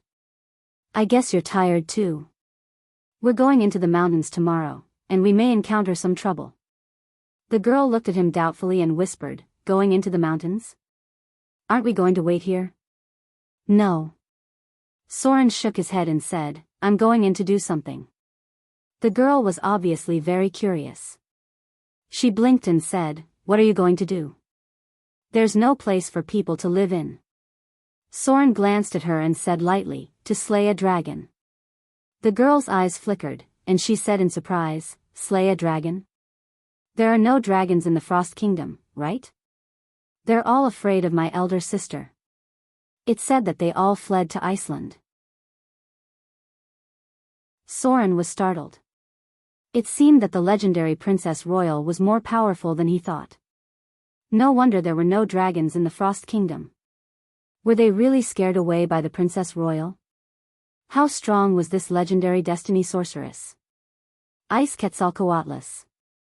Soren filled the firewood and said, I'm going to kill some of them to improve my strength, and then get some money. Money? The girl hurriedly searched her body, and then said with a sad face, I lost my bag. There are a lot of valuable things in it. She looked at her body, took off her rings and earrings with some heartache, and said carefully, I'll give these to you first. They were left to me by my mother. Can I redeem them with money when I go back? Her voice was a little nervous, and her little face was a little funny. Soren turned his head and looked at her. He couldn't help but smile, but did not reach out to take those things. Instead, he said slowly, take them with you. Since you've saved me, I should repay you. Maybe your fate really shouldn't be like this. He had heard of the Princess Royal of Arendelle, but he had never heard of the second princess. He didn't know what her fate would have been if she hadn't met him. The ice storm broke out. The berserk Princess Royal froze thousands of miles and turned the earth into an ice hell. Was it because of her? It seemed possible. There were only 2 princesses in the royal family of Arendelle, and she might be the Princess Royal's only relative. Thank you. The girl silently took back her rings and earrings and looked up at Soren in front of her. A grateful smile appeared on her mouth, and she said slowly, You're a good person. Soren's fingers trembled. Then, he helplessly turned his head to look at her and said seriously, I'm not a good person. I've killed more people than you know. I only helped you because you saved me. Please don't say that to me again. It's not very auspicious in my hometown. Okay. You should rest. There's still a long way to go tomorrow. The girl didn't seem to understand why a word of gratitude would make Soren have such a big reaction, but she still sat down obediently and whispered, Bullshit. You're scaring me. You don't look like a bad guy who has killed a lot of people.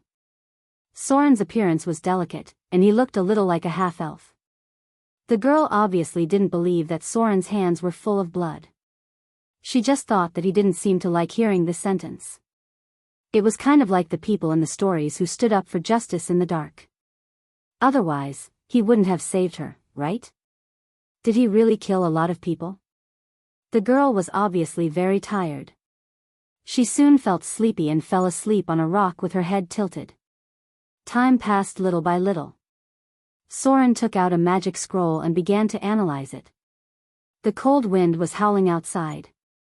Occasionally, he would stop to listen and then continue his research. Midnight. The sleeping girl's face was a little frightened. She was murmuring something unconsciously. Then, she suddenly woke up and shouted with her eyes wide open, No! No! Don't kill her! Soren put down the scroll and looked at her with a frown. Nightmares? The girl was stunned for a moment. Then, she seemed to wake up.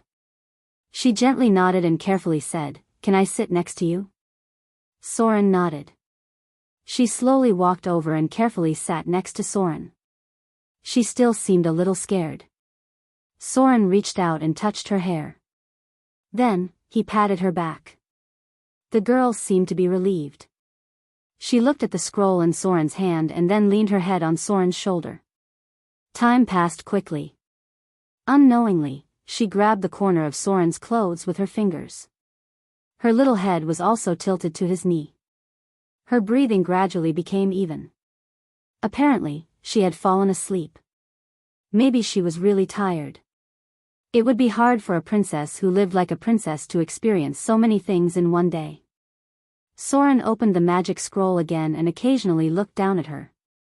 After coming to this world, it was the first time that someone fell asleep on his knee except for little Vivian. The cold wind was still howling outside. He felt the storm brewing in the Frost Kingdom. Chapter 146. On the side of the road to Arendelle. An iceberg had appeared out of thin air. The iceberg was about 30 meters high, and the blue ice seemed to have other powers. The nearby vegetation had been frozen, and frozen statues could be vaguely seen. Among them was a masked man in a black tights. At this moment, there was no breath of life. Basically, no one else dared to approach. Even an idiot would know that something dangerous must have happened with such a strange and sudden iceberg. This iceberg had existed for a long time. A trace of cold air spread around, causing the surrounding temperature to plummet. All of a sudden, a crack appeared on the iceberg. The crack spread at an alarming speed, and then covered the whole iceberg. Finally, in a loud rumbling sound, the whole iceberg began to collapse and shatter. The frozen statues also cracked at once, revealing the dark red fault after the frozen flesh and blood. Countless pieces of broken ice fell down, smashing a pit in the ground, but there seemed to be something in the center. The falling ice was bounced away, revealing an oval transparent energy shield. Damn it! The drow came out with a pale and stiff face. She must have been trapped inside for a long time to make the naturally dark-skinned drow pale. Her fingers were trembling slightly, and a faint white frost was melting rapidly. The wizard robe on her body was soaked, revealing her curvaceous and exquisite body, as well as the striking whip mark on her back, which could be seen through the soaked clothes.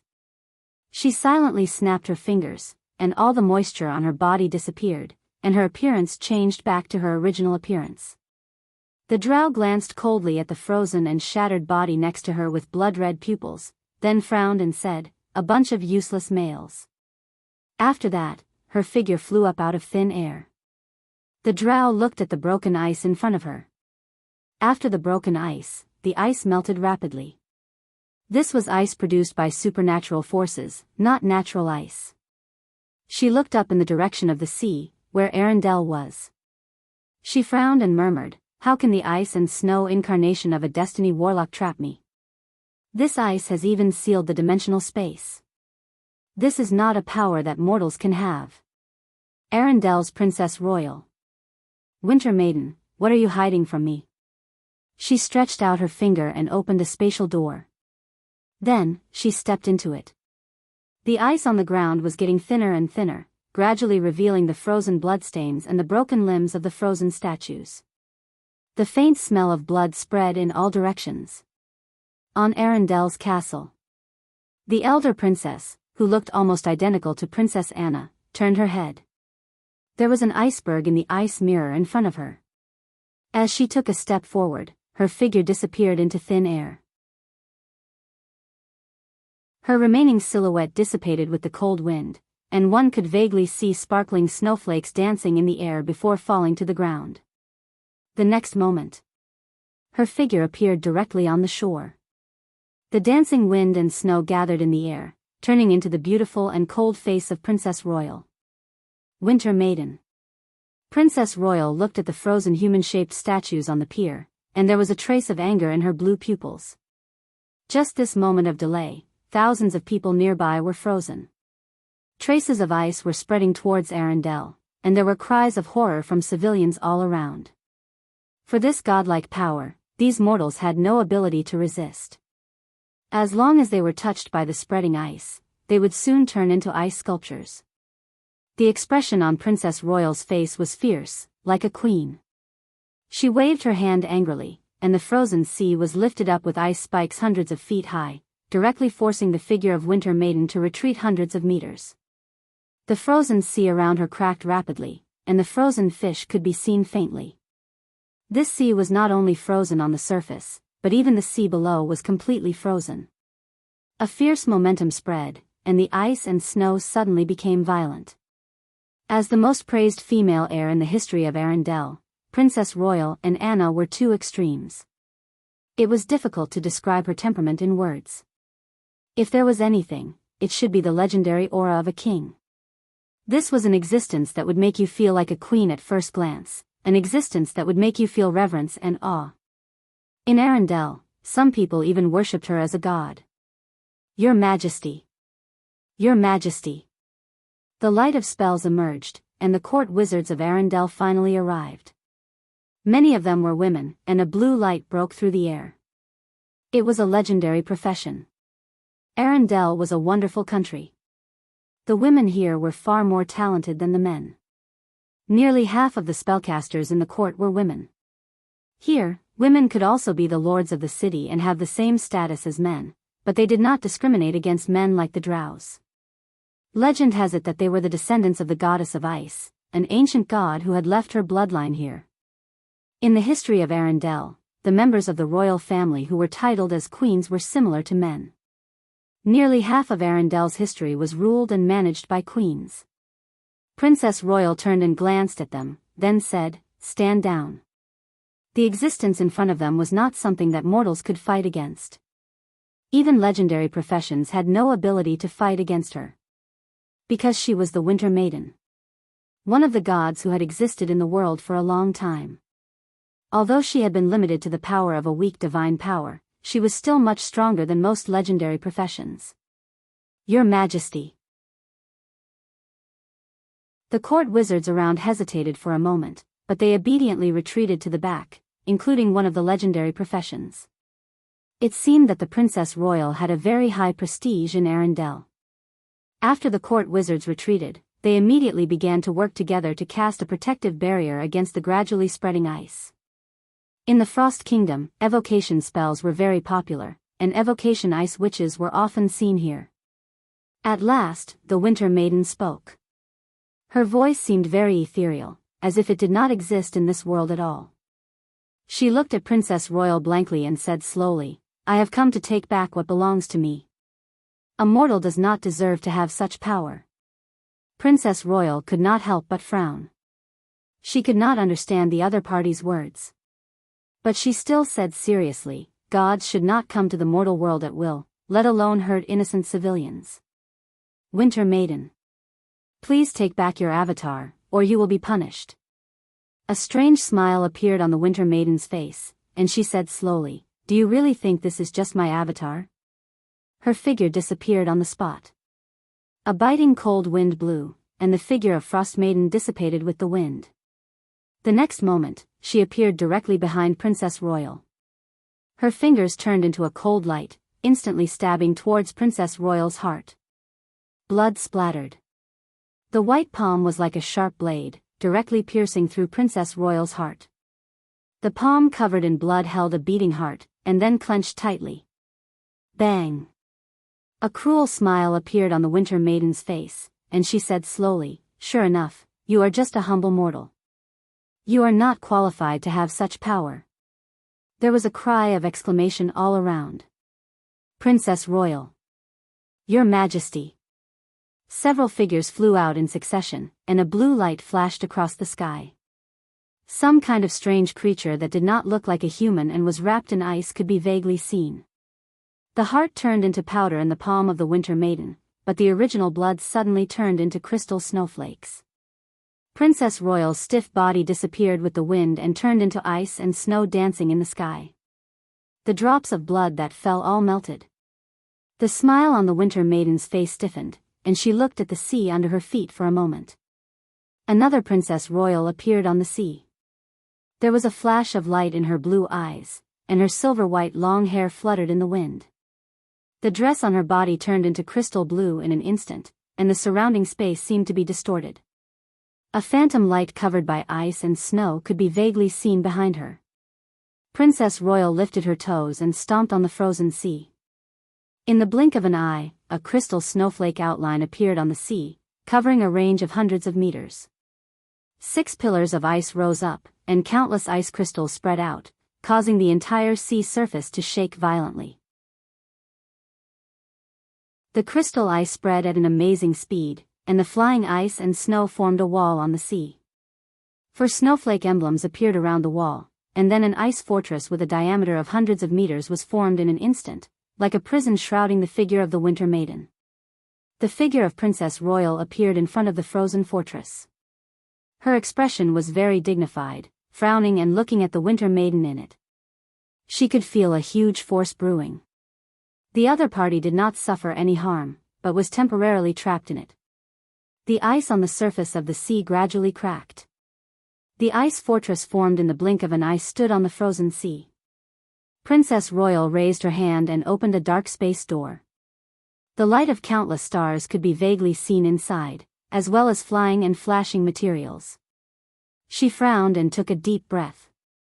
Then, she stretched out her slender fingers and slowly raised them.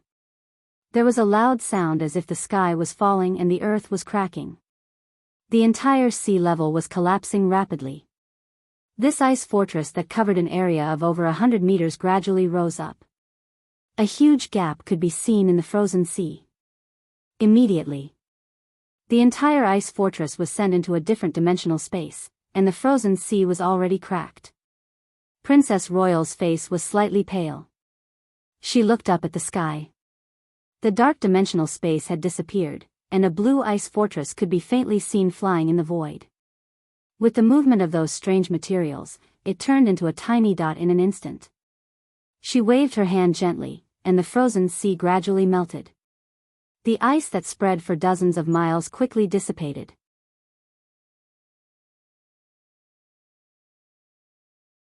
Chapter 147. The howling cold wind shrouded the valley. The girl was stronger than Soren had imagined. She had already woken up at dawn and noticed that she was sleeping on Soren's lap. She blushed a little, but there was nothing pretentious about it. She just stood up silently and began to tear off the debris on her body. This included the lace edges of the exquisite long dress and some ribbons that restricted movement. Her hair was tied into a single ponytail and then simply coiled up. She tied the bottom of her trousers with a ribbon. Soon, she looked much more capable and experienced. This move made Soren show a trace of appreciation in his eyes. He nodded silently and handed her a long sword. Nobles had to learn 6 arts, including writing, painting, poetry, dancing, etiquette, riding, and swordsmanship. The girl in front of him, as the Princess of Arendelle, must have learned these 6 arts. She should have some swordsmanship skills, but she had no actual combat ability. Gloria rarely fought, but when it came to a life-and-death battle, she could also use a good swordsmanship. The girl in front of him was the same, but she was too spoiled before. Never underestimate the women of this world. Male chauvinism could still be played around in his previous life. Here, if you were a male chauvinist, the northern witches would hang you up and beat you up. After the northern witches finished beating the drows, the Amazon warriors would continue to beat you up. When the Amazon warriors were almost done, the Siren Nagas would continue to beat you up. It was absolutely guaranteed that you would no longer have any male chauvinist thoughts. Note, there are countless males who have been slapped in the face in the Underdark. Women also had a dominant position in this world. This situation could be seen from 2 things. The first was the number of queens in the world. They firmly held about 1/3 of the positions of the supreme rulers. The second was the goddesses who were close to the great divine power. In this world, more than 60% of the gods who were close to the great divine power were female gods, and they were stronger than a considerable number of the male gods. As for their names, he could name them with his eyes closed: Mother Earth, Goddess of Agriculture, Lady of Silver Moon, Lady of Night, Goddess of Magic, Fire Queen, Elemental Goddess, Goddess of Joy, Goddess of Love, Goddess of Wealth, Goddess of Luck, Queen of Spiders. If someone had read the list of gods of the pantheon in the ancient literature, they would no longer have the idea of male chauvinism. Females were stronger than you could imagine. Their soul imprint was classified as a feline, dangerous creature. Especially after mastering extraordinary powers, they could avoid the monthly bleeding buff. You might not be stronger than them even if they were bleeding every month. Now that they could even rely on their power to avoid the bleeding buff, it would be even harder to compete with them. Especially in the domain of life, reproduction, and nurturing, female deities almost occupied the absolute dominant position. It just so happened that this was also the core strength of the race's reproduction. The highest deity of the halflings was a female guardian deity, while the highest deity of the drows was the queen of spiders. If it wasn't for the fall of the ancient goddess of life, the current elven main god would still be in some unknown corner. At least 75% of the elven god system was controlled by female gods, and even now, the elven main god was sometimes male and sometimes female. Women. Haha. Do you know why the older a woman is, the stronger she is than a man? Because they don't have the monthly bleeding buff. Soren had once courted death in the Underdark, and he was slapped in the face by the female drows until he was speechless. There was once a popular saying in the taverns, male chauvinists should definitely go to the Underdark. It's their heaven, but it's also their hell. When you see those males who were kept as slaves by the female elves, your expression will definitely be very interesting. Soren had completely learned his lesson in the Underdark. In the past, he basically didn't kill many women. Now, if you asked him to kill a female enemy, he would definitely not blink an eye. The road in the valley was very rugged. Soren was walking quite well, but the girl behind him was having a bit of trouble. She didn't know when her foot slipped, and her knee was cut open. She was in so much pain that her eyes were filled with tears. If Soren hadn't caught her arm in time, she would have rolled down dozens of meters. The girl seemed to have a bit of a stubborn temper. She was obviously in so much pain that she was limping, but she still gritted her teeth and followed behind. Soren finally couldn't stand it anymore. He found a place to stop and bent down to treat her wound. Don't move. Soren took out bandages and ointment. Maybe it was because he was often injured, but among all his basic skills, the one that leveled up the fastest was actually heal. From the beginning to the end, he didn't invest a single skill point, and now his heal skill was close to 40 to 50 points. The girl's skin was very good. It was white and delicate, like silk to the touch. But it was precisely because her skin was so good that it could be broken by the slightest touch. Soren took off her shoes and saw a red mark. Princess Anna's skin would have a red mark if she was slightly scratched by a rock. In some places, a little bit of blood would ooze out from the broken capillaries. Her slender and white palms had never done any heavy work. The thickness of the skin on her palms was not even 1/3 of Soren's. What did this mean? It meant that her body's resistance was like a porcelain doll. The slightest touch would cause red marks and bruises to bleed. Humans had to be tempered. Newborn babies were very fragile. Their skin was also very weak. Red marks might appear if they were touched by something furry. Princess Anna was now like a newborn baby. Her skin was too spoiled in the past. Small red marks would appear on her face when the cold wind was like a knife. When Soren rolled up her trousers to bandage her wound, there were already 20 or 30 red marks and bruises on her white calves. Most of them were left by the rocks when she was walking. And this was still under the condition that she was wearing clothes. Soren really wondered what kind of life she had lived in the past. Her body was so well protected that she didn't even have the ability to resist damage. But fortunately, her physique was good. The red marks appeared quickly and disappeared quickly. If she didn't exercise at all in the past, and her physique was still very weak, these red marks and bruises would probably stay for a long time. As a seasoned adventurer, he naturally wouldn't ask too much of a spoiled princess. But seeing her now, Soren still hesitated. How about I find a safe place for you to stay?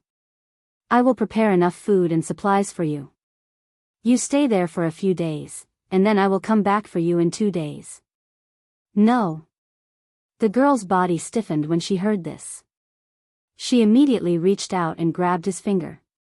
Her voice was trembling, and her beautiful big eyes were wet. She said pitifully, "Don't leave me. I can still walk." Sauron sighed and slowly said, "All right, I'll give it to you. Take a rest first, and then we will continue later."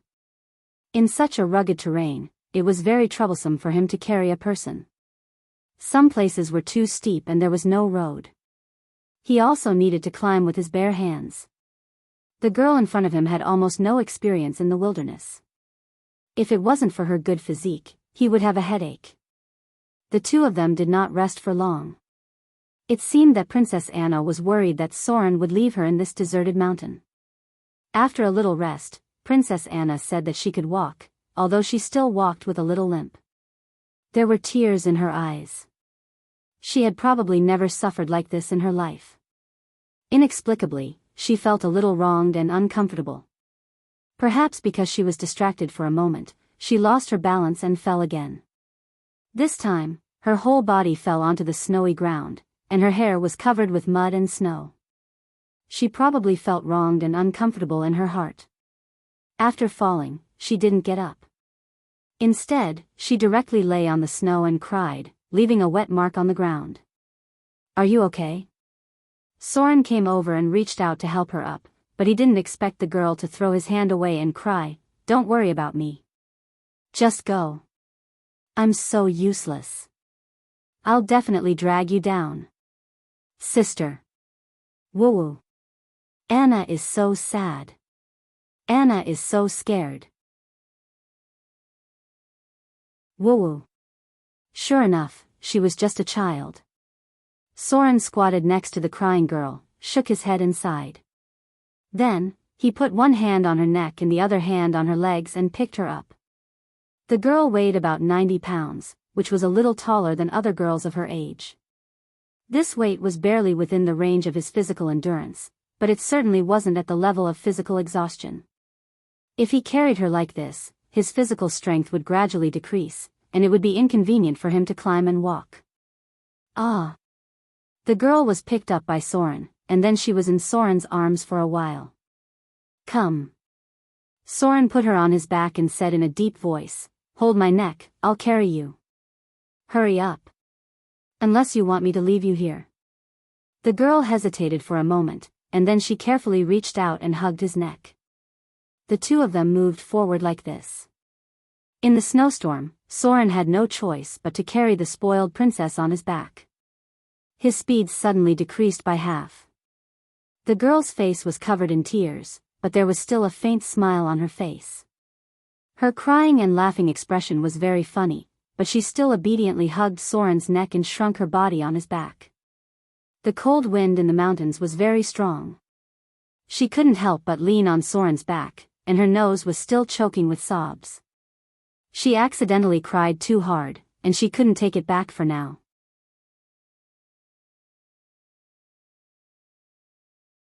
Chapter 148. Anyone who had climbed the mountain knew how difficult it was to walk. Soren walked steadily, but it was a lot more tiring to carry someone on his back. The upper limit of his load was about 300 pounds. As long as the weight exceeded 300 pounds, it began to seriously affect his movement. Although Soren had a strong constitution, his strength was still only 14 points, which was similar to a normal human laborer who often worked hard. About 100 pounds of weight was still within his tolerance range, but the speed of his stamina consumption increased a lot. Basically, he had to take a break after walking for a while to ensure that it would not affect his explosive power in battle. Under normal circumstances, adventurers needed to maintain their stamina above 70%, preferably between 80% and 90%. The probability of encountering unexpected events in the wilderness was not low. Soren had encountered unexpected battles more than once, so he had always maintained his total stamina above 80%. Only when he felt a little tired, he would rest for a while to restore his stamina to more than 90%. They had begun to approach the range of the ice Quetzalcoatlus. The danger of dragon subspecies was not to be trifled with. Soren did not want his stamina to be unable to keep up with the consumption before the battle even started. There was a faint fragrance at the tip of his nose. He couldn't tell if it was the fragrance of flowers or something else, but it smelled very comfortable. It had the unique fresh smell of a young girl. Occasionally, strands of hair would blow on Soren's cheek, making it slightly itchy. Princess Anna's breathing was very even. She seemed to be observing Soren's ears. She didn't know why she wanted to reach out and pinch them, because the more she looked, the more she felt that Soren's ears were a little pointy. She even reached out and touched her own ears. He could feel 2 soft lumps on his back, twisting from time to time. Maybe she felt embarrassed. Anyway, after walking for a while, the slight friction had already made the girl's cheeks slightly red. It was not the kind of adult lust, but more of a girl's shyness. As the Princess of Arendelle, Anna's education was naturally very comprehensive. The current situation really made her a little shy. Sometimes, she would feel that the palms of her hands were very hot, making her feel inexplicably hot. The wind and snow on the mountaintop were very heavy. Soren's expression was still relatively calm. He was paying attention to the surrounding environment, especially the traces in the sky. The ice Quetzalcoatlus could fly in such weather, and it could even launch a diving attack on its target. Occasionally, he would feel the girl on his back move, and he could vaguely feel a soft touch, but it was not enough to evoke any other thoughts. Not to mention Soren's own self-control and the current environment, just the knowledge of the Underdark had already made him invulnerable to water and fire. Those Drow's matriarchs and eldest daughters were all masters of seduction. How to charm males was even one of the main courses they learned. It was just like how humans had to learn about geography and religion when they went to school. Vaguely. Soren seemed to have heard something in the cold wind. He carefully put down the girl on his back and said in a low voice, "It's about here. Find a safe place to hide and don't come out later." Ice Quetzalcoatlus. It was one of the subspecies of the Quetzalcoatlus. It looked similar to the Quetzalcoatlus of the dinosaur era. It did not have dragon scales on its body like the pure-blood dragons. It only had a layer of dragon skin, so the requirement to break its defense was relatively low. They had strong hind limbs, and their forelimbs were on the wing bones of their wings. They would fold their wings when walking on the ground. They were distributed in small groups on the mountaintops of cold areas. Generally, they were composed of 1 male and 2 female Quetzalcoatlus. Occasionally, their cubs could be seen. It was difficult for dragons to reproduce. Quetzalcoatlus would only lay eggs about once every 3 years, and their distribution in the world was very loose. Ice Quetzalcoatlus, subspecies, Grade 4, Gregarious. Challenge rating, 14, monster level, 17, spell-like abilities. Highest and lowest attributes, 22 and 10. Total attribute points, 90 to 100. Special abilities, Dragon Bite, Frost Breath, Dragon Wing Strike. Treasure reward, 1, 5 times. Challenge difficulty, C+. Soren found a stone gap on the top of the mountain. He calculated the size and determined that the Quetzalcoatlus could not get in. He whispered to the girl next to him, "Stay here and don't move. Remember not to come out later." Hunting dragons was a very dangerous thing. He would not be able to take care of the girl next to him when he started, so he had to tell her seriously. Princess Anna's little face was a little excited, and she nervously clenched the long sword in her hand. She whispered, "Don't worry. I won't go out and make trouble for you." "Very good." Soren nodded slightly and then began to prepare. It would be suicidal to challenge the Ice Quetzalcoatlus in a one-on-one fight. A single dive from the Ice Quetzalcoatlus could directly kill a Tier 4 professional. These Quetzalcoatlus could weigh about 3 tons, their length was about 7 meters, and their wingspan was about 5 meters wide. Their strong limbs allowed them to flap their wings, and their strength was enough to push an adult mammoth back several meters. If they hit a person's body, it would be useless no matter what armor they wore. Even rare-grade equipment couldn't withstand such a fierce force, which could directly break a person's spine. The strength of the Quetzalcoatlus was between 20 and 22 points, and its real lethality was much higher than other creatures of the same strength. However, dragons also had a disadvantage, that was, most of them were not very agile. Some pure-blood dragons only had 10 to 15 points of agility, and their size determined that their flexibility would be reduced a lot. The biggest advantage was that they could fly. Soren took out the javelin and reassembled the metal head of the javelin with tools. It was best to use a steel weapon to deal with dragons, and it was better to weigh as much as possible. He fixed the javelin on his back to ensure that it could be pulled out and thrown in an instant, and then began to prepare other tools. It was a trap tool that was a bit like a tripwire. Soren simply fixed it with an iron chain, and then turned it a little in his hand. This thing was a bit like a horse lock, but it was made of metal and longer. There were balance balls at both ends, which could temporarily restrict the flight of the Quetzalcoatlus after it was thrown out. The resistance of dragon-type creatures was very high. Venom had little effect on them, so Soren did not waste the expensive wyvern venom. He only loaded the crossbow and hung it on his waist. Then, he glanced at the girl next to him and turned into the snow. Be careful. Princess Anna watched Soren's back as he went away. She opened her mouth to say something, but she swallowed it back again. She shrank a little, clasped her hands in front of her chest, lowered her forehead slightly to her fingertips, and murmured as if she was praying, "Snow goddess, bless him to come back safe and sound." The snow on the top of the mountain slightly affected his vision. During this season, the ice Quetzalcoatlus would not hunt often. They would reduce the frequency of hunting to about twice a week. Soren did not enter stealth because the footprints on the snow were too obvious. The nest of the ice Quetzalcoatlus was also in a very difficult place to get close to. The sound in front of him was getting more and more obvious. Soren turned around a rock, and a steep mountain wall appeared in front of him. It was about 15 meters high, and on top of it was a simple dragon nest made of various shrubs and branches. It looked like a huge bird's nest. In the middle of it was a huge Quetzalcoatlus, and next to it were two smaller Quetzalcoatlus. He also seemed to see a dragon egg, which was undoubtedly a good thing. If there was a dragon egg, the Quetzalcoatlus would not rush over like a swarm of bees, and it would be much easier for Soren to deal with them. The ice Quetzalcoatlus was gray-white, and their eyesight was very good. After laying eggs, they would watch every corner vigilantly. It was not difficult for them to find Soren. Sneaking in a special environment might not be able to hide from them. The hatching ice Quetzalcoatlus was full of aggression. After seeing Soren in front of him, the male ice Quetzalcoatlus roared. The sound sounded like a language, as if warning him to leave immediately. The dragon subspecies did not have much wisdom.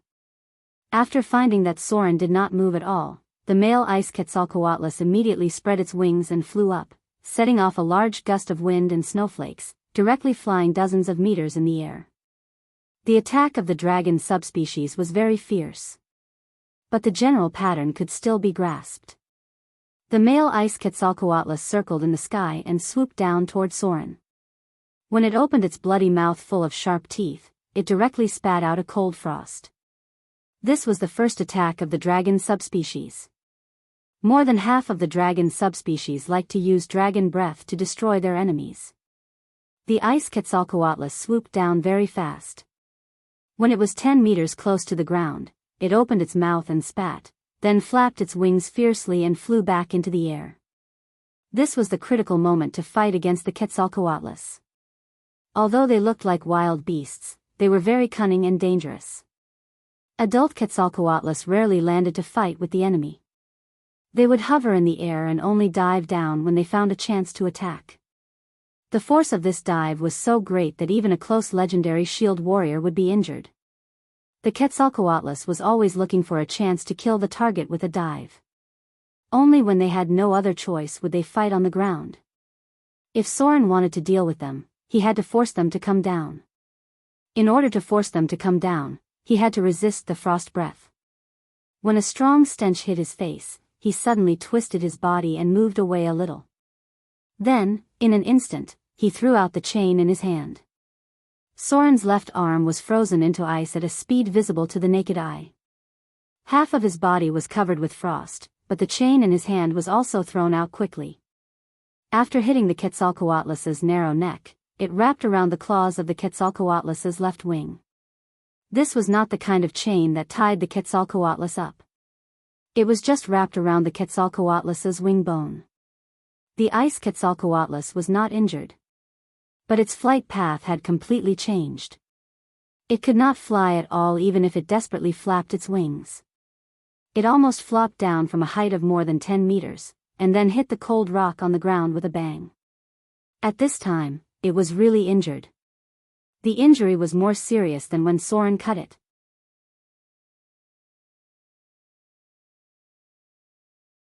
Chapter 149. Ice and snow splashed everywhere. Soren shook his arm to shake off the ice on his body. He then pulled out his javelin and threw it at the ice Quetzalcoatlus in front of him. The ice breath caused him more than 20 frostbite. If it weren't for his minor cold resistance ability, he would have been stiff for a long time before he could regain his consciousness. The most important thing to deal with the ice Quetzalcoatlus was not to cause damage, but to stop it from flying. Although Soren had the opportunity to attack the dragon's head and neck, he still threw the javelin at the ice Quetzalcoatlus's wings. Bang! The heavy javelin penetrated the ice Quetzalcoatlus's wings, got stuck between the bones, and nailed to the ground. When the ice Quetzalcoatlus screamed in pain, Soren quickly pulled out his sword and rushed over. Attacking the skull of a dragon couldn't be done directly. Its skull was very hard, and even rare-grade weapons couldn't cut through it. It also couldn't attack the seemingly vital parts. The vitality of the dragon species was very tenacious. Even if it was cut until it was covered in blood, it wouldn't die in a short time. It was also impossible to attack the vital organs of the dragon species. To cause such damage, one must prepare a special dragon-slaying weapon. It was like giving you a sword, but you couldn't be sure that you could pierce through an elephant's skin and hit the elephant's heart. The ice Quetzalcoatlus was not small. A human's heart could be pierced with a dagger, but the heart of a dragon subspecies would need to be pierced through at least 10 centimeters thick. Soren didn't attack the dragon's neck. Instead, he waved his sword and cut the wings of the ice Quetzalcoatlus. In the midst of the blood, the ice Quetzalcoatlus's wings were cut in half, like a tattered cloak fluttering in the snow. This kind of injury was not fatal to the Quetzalcoatlus, but it basically destroyed their ability to fly. The male ice Quetzalcoatlus opened its mouth and bit toward Soren's neck. It was extremely dangerous at this moment. The long and narrow neck of the ice Quetzalcoatlus was almost a meter long, and its head could turn nearly 360 degrees to bite. That was to say, as long as it was within its attack range, there was almost no blind spot for its head to turn, and there was no possibility of dodging. The reflex evasion ability brought about by the advancement of the Shadow Dancer came into effect at this critical moment. Soren almost subconsciously punched the neck of the ice Quetzalcoatlus with his backhand, causing the opponent's attack to deviate a little. Then, he bent his body to avoid the bloody mouth that was about to bite him. With a sudden burst of strength, he instantly slammed his head into the jaw of the ice Quetzalcoatlus. A mournful scream rang out. Soren's head was also dizzy for a moment. The impact was very strong, and his head wasn't feeling well either. The ice Quetzalcoatlus's lower jaw hit its upper jaw hard, and several of its sharp fangs broke off. Soren's reaction speed was extremely fast. If he had been a little slower, half of his neck would have been bitten off by the enemy. The dragon wings on both sides flapped violently. If Soren hadn't broken its wings, it would have set off a gust of wind. But now, it was just flapping its wings towards Soren in front of it. Dragon Wing Strike. It was the most dangerous attack of dragons, and it was also the most fatal attack. If someone asked which part of a dragon's body was the strongest, there would definitely be many different answers. Some would say it was their hind legs, while others would say it was their forelimbs and head. But in fact, the strongest muscles of a dragon were in its wings. When it launched a dragon wing strike, it could cause a sweeping damage effect. Soren had been waiting for this moment for a long time. The most dangerous attack of a dragon was its dragon wing strike. As one of the larger Quetzalcoatlus, the ice Quetzalcoatlus could also use a weakened version of its dragon wing strike. This ability consumed a lot of energy, and the dragon couldn't use its dragon wing strike continuously. As long as he dodged this attack, the danger of the ice Quetzalcoatlus in front of him would be reduced by at least half. Soren's extraordinary dexterity was at its limit at this moment.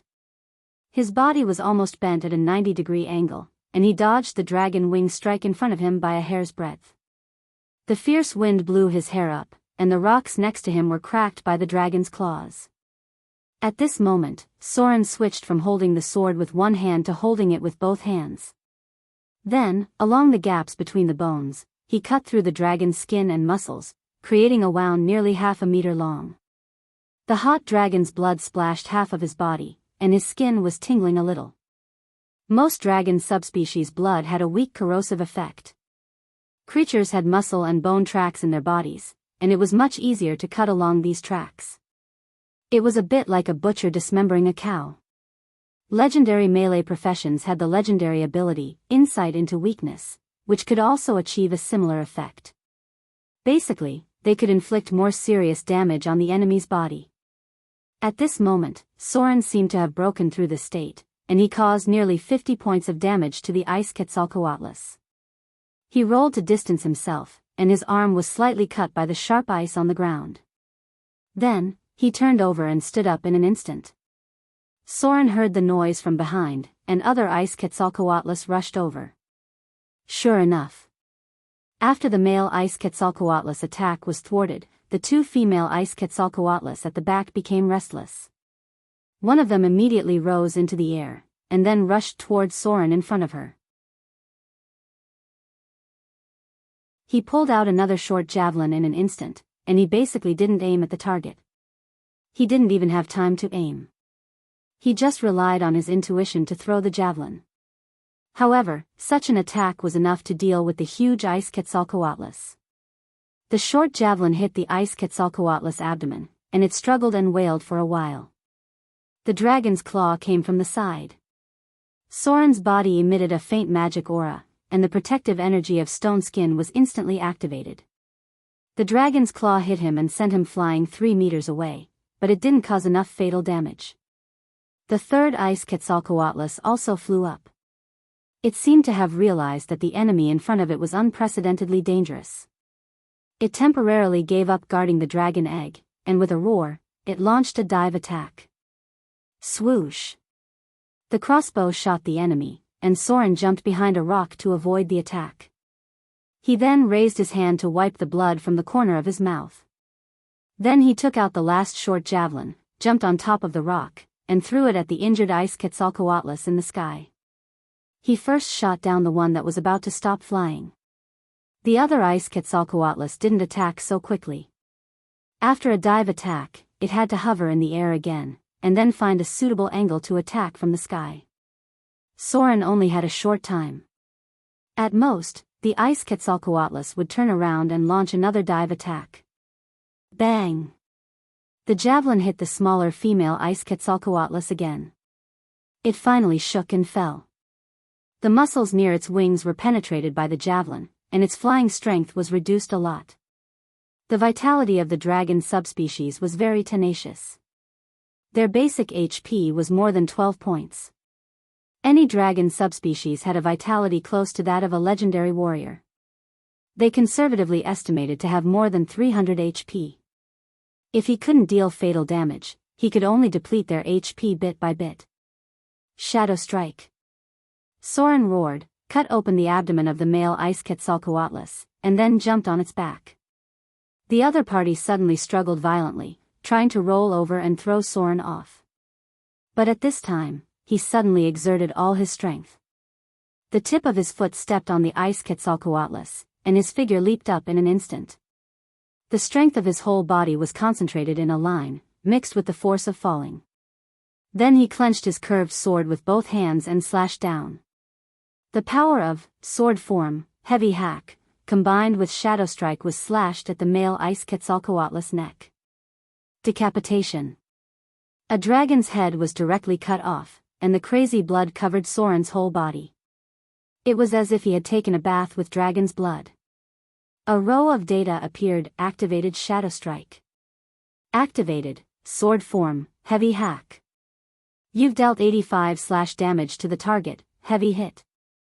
Armor penetration attribute overlay. Sharpness attribute overlay. Successfully triggered decapitation. Decapitation successful. Target's judgment of death failed. Target is dead. The male ice Quetzalcoatl's body fell to the ground. Even if it still had hundreds of HP, it was already dead. Only the corpse was still twitching in place. The dragon's wings fluttered slightly, and the remaining HP was rapidly depleted. The ice Quetzalcoatl in the sky roared, and the still hovering ice Quetzalcoatl suddenly fell from the sky and rushed toward Soren. This time, he had no room to dodge. He was in the stiff period after the explosion. Because he had just cut off the male ice Quetzalcoatl's head, he happened to be in the line of attack of another ice Quetzalcoatl. Life and death were decided in this moment. The ice Quetzalcoatl in the sky swooped down toward Soren, and the ice Quetzalcoatl that had been hit by 2 javelins in a row also rushed toward him. He had almost no room to dodge, and his body couldn't support a second explosive dodge jump. At this moment, Soren took a deep breath, and then rolled back along the ground, covered with blood. He rolled to the shadow of the male ice Quetzalcoatl's body, and then his figure disappeared in an instant. Evade sight. Shadow plane travel. Soren's figure suddenly twisted, and then he disappeared. The ice Quetzalcoatl swooped down from the sky with ferocious strength. Its sharp dragon claws cut open the flesh of the corpse, leaving a mark more than 10 centimeters deep on the ground. If it hit Soren, its claws alone would be able to cut open his stomach. The shadow next to a stone twisted strangely, and Soren's figure appeared 20 meters away. He raised his finger and shot several arcane missiles, and then a faint light appeared in his eyes. A fear fell between the 2 ice Quetzalcoatls. No surprise. Fear couldn't work on these dragon subspecies. Soren's spellcasting ability was still too weak. However, he didn't panic at all. After taking a deep breath, he jumped up and rushed directly toward the injured ice Quetzalcoatl. A strange dark red light appeared on his fingertips, and the moment he touched the ice Quetzalcoatl, his pale face recovered a lot of color. Vampiric touch. Soren's injury was reduced to a light injury status. The ice Quetzalcoatl that was touched by him screamed and looked a lot weaker.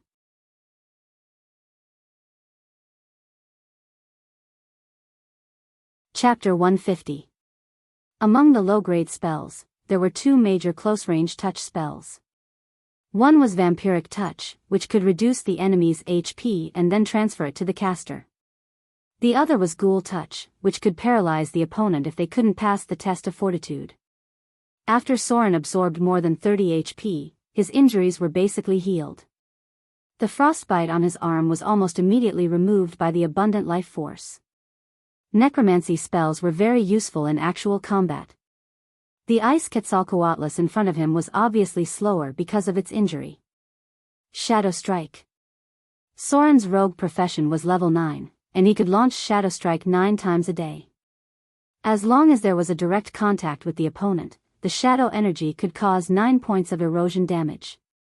Perhaps this damage effect was not much, and it was still better than the effect of Soren's casual slash. However, this damage ignored defense resistance. As long as the target was hit, it would be eroded by the energy, which directly affected the vitality of the creature itself. Shadow Strike. Both attacks scratched the surface of the ice Quetzalcoatl's skin, but the skin near it was a little dark blue, and the blood vessels were obviously showing signs of shrinking. Shadow energy was very corrosive. Not only could it inflict great damage to the enemy, it could also harm the user's body. That was why many shadow mages were forced to transform themselves into half-shadow lifeforms after making mistakes in their experiments. In this regard, rogues were much safer because the process of their growth was assimilating shadow energy. A whistling sound broke through the air. After Soren dodged, he rolled behind a rock. This action didn't look very good. In the Middle-earth, it was called the rolling donkey move. People who liked to show off would basically not use it. However, Soren did not pay attention to this at all. He took the route of actual combat. He did not care about the demeanor of the battle at all, nor did he care about whether the battle was cool or ugly. Anyone who had experienced a lot of actual combat knew that the effect of rolling to dodge was better than moving to dodge. Combat was a very serious matter. It was foolish to throw away one's life for the sake of elegance. A bloody battle of life and death was not something that could be used to show off. Soren took a deep breath and began to increase the amount of oxygen he breathed in to increase his explosive power. The secretion of Li could be accelerated through some special techniques, and these techniques were the key to training martial arts for professionals. His pupils were slightly bloodshot, and the outline of his pupils was 1.5 times larger than before. There were also some other subtle features on his body. These features were not supernatural abilities, but explosive abilities formed from long-term combat training. This was even before he went berserk. If he was a berserker, he could double his pupils in an instant and increase his adrenaline secretion by several times. The barbarians were the best example of this. When a legendary barbarian went berserk, their eyes would be almost the same color. Their pupils and the whites of their eyes would almost fuse together. This was not because of their ability, but just an external manifestation of their berserk state.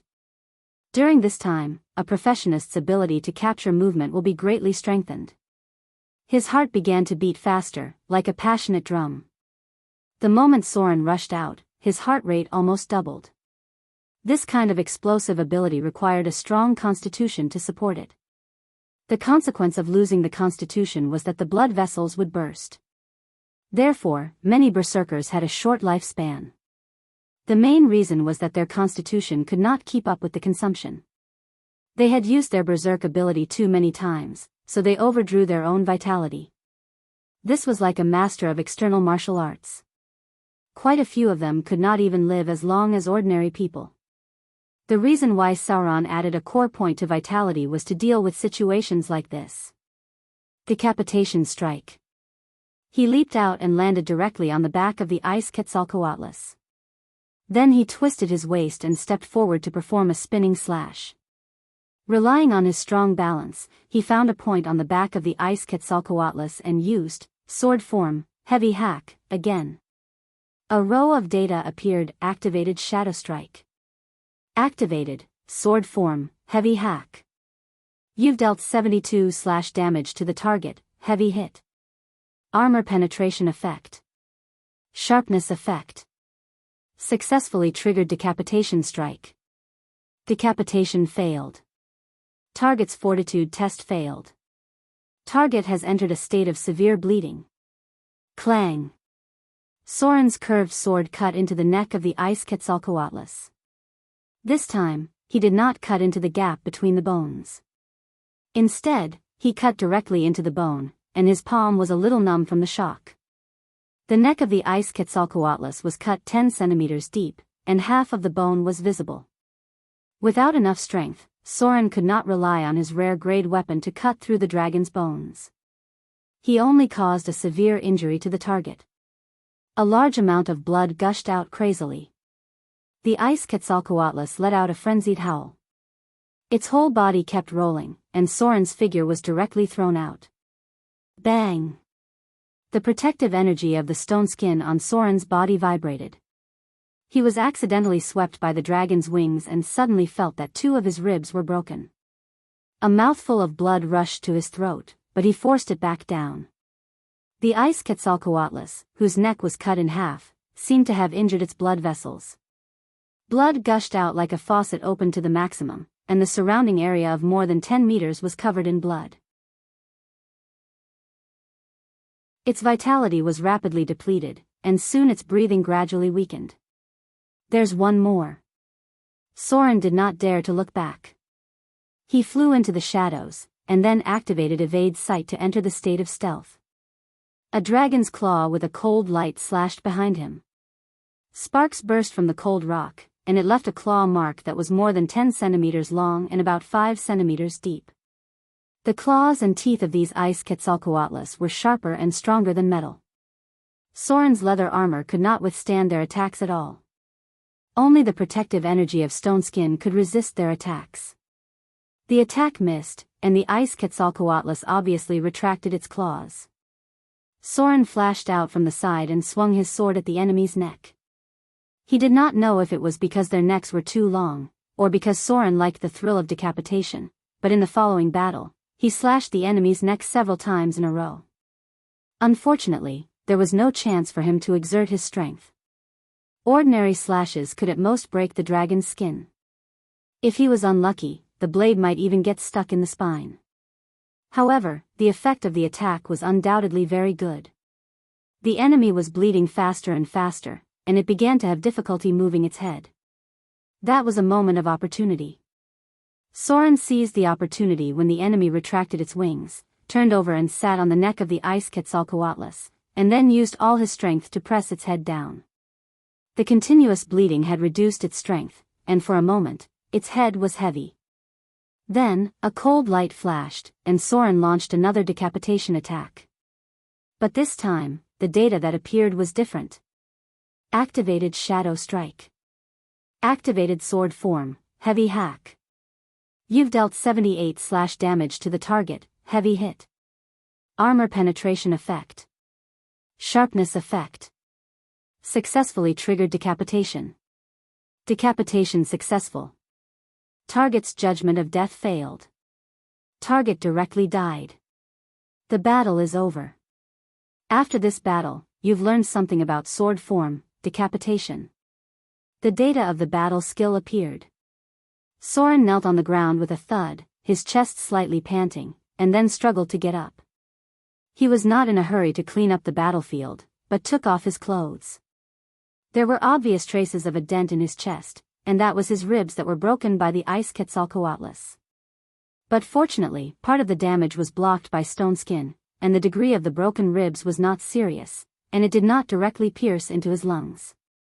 If it did, his explosive power would be reduced by 30% in an instant. Ah! Soren let out a muffled groan, gritted his teeth, and reconnected the broken ribs, and then panted for a moment on the spot.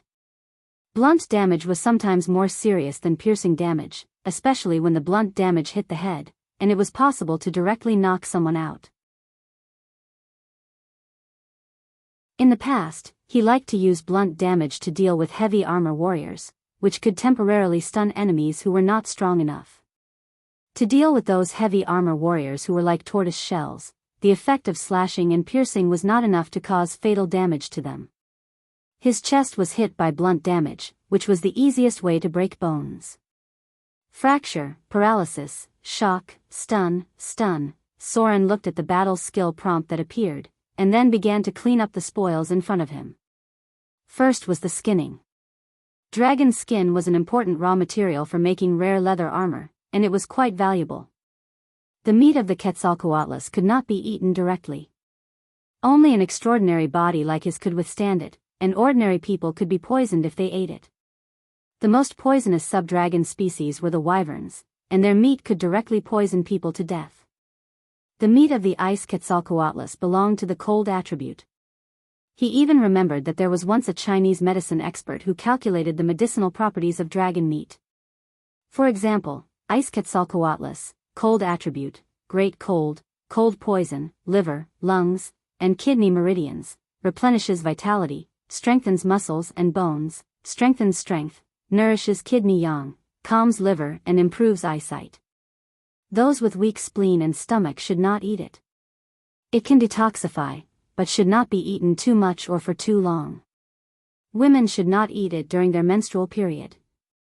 After eating it, they will bleed profusely and their lives will be in danger. This existence was worshipped by many people at that time. He was the only person in Soren's memory who had trained his medical skill to more than 600 points. It could be said that he was almost entering the path of medicine. It was said that his medical skill could stimulate natural energy and produce healing effects similar to divine spells. This existence was also a very famous gourmet at that time. His footprints were almost all over the world, and he even calculated the medicinal properties of more than hundreds of creatures.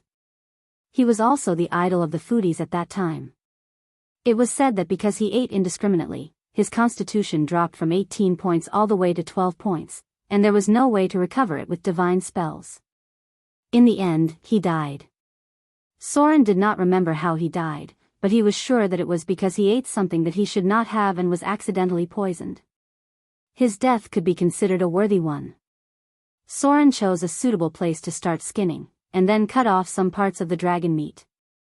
The internal organs of the sub-dragon species could be used as materials, and the dragon blood was suitable for low-level alchemy and scrolls. The most valuable part was the dragon's penis, which could be sold for thousands of gold dirhams. Adding all the other parts together, the profit would be about 10,000 gold dirhams. Overall, Soren's materials for alchemy and scrolls were almost enough.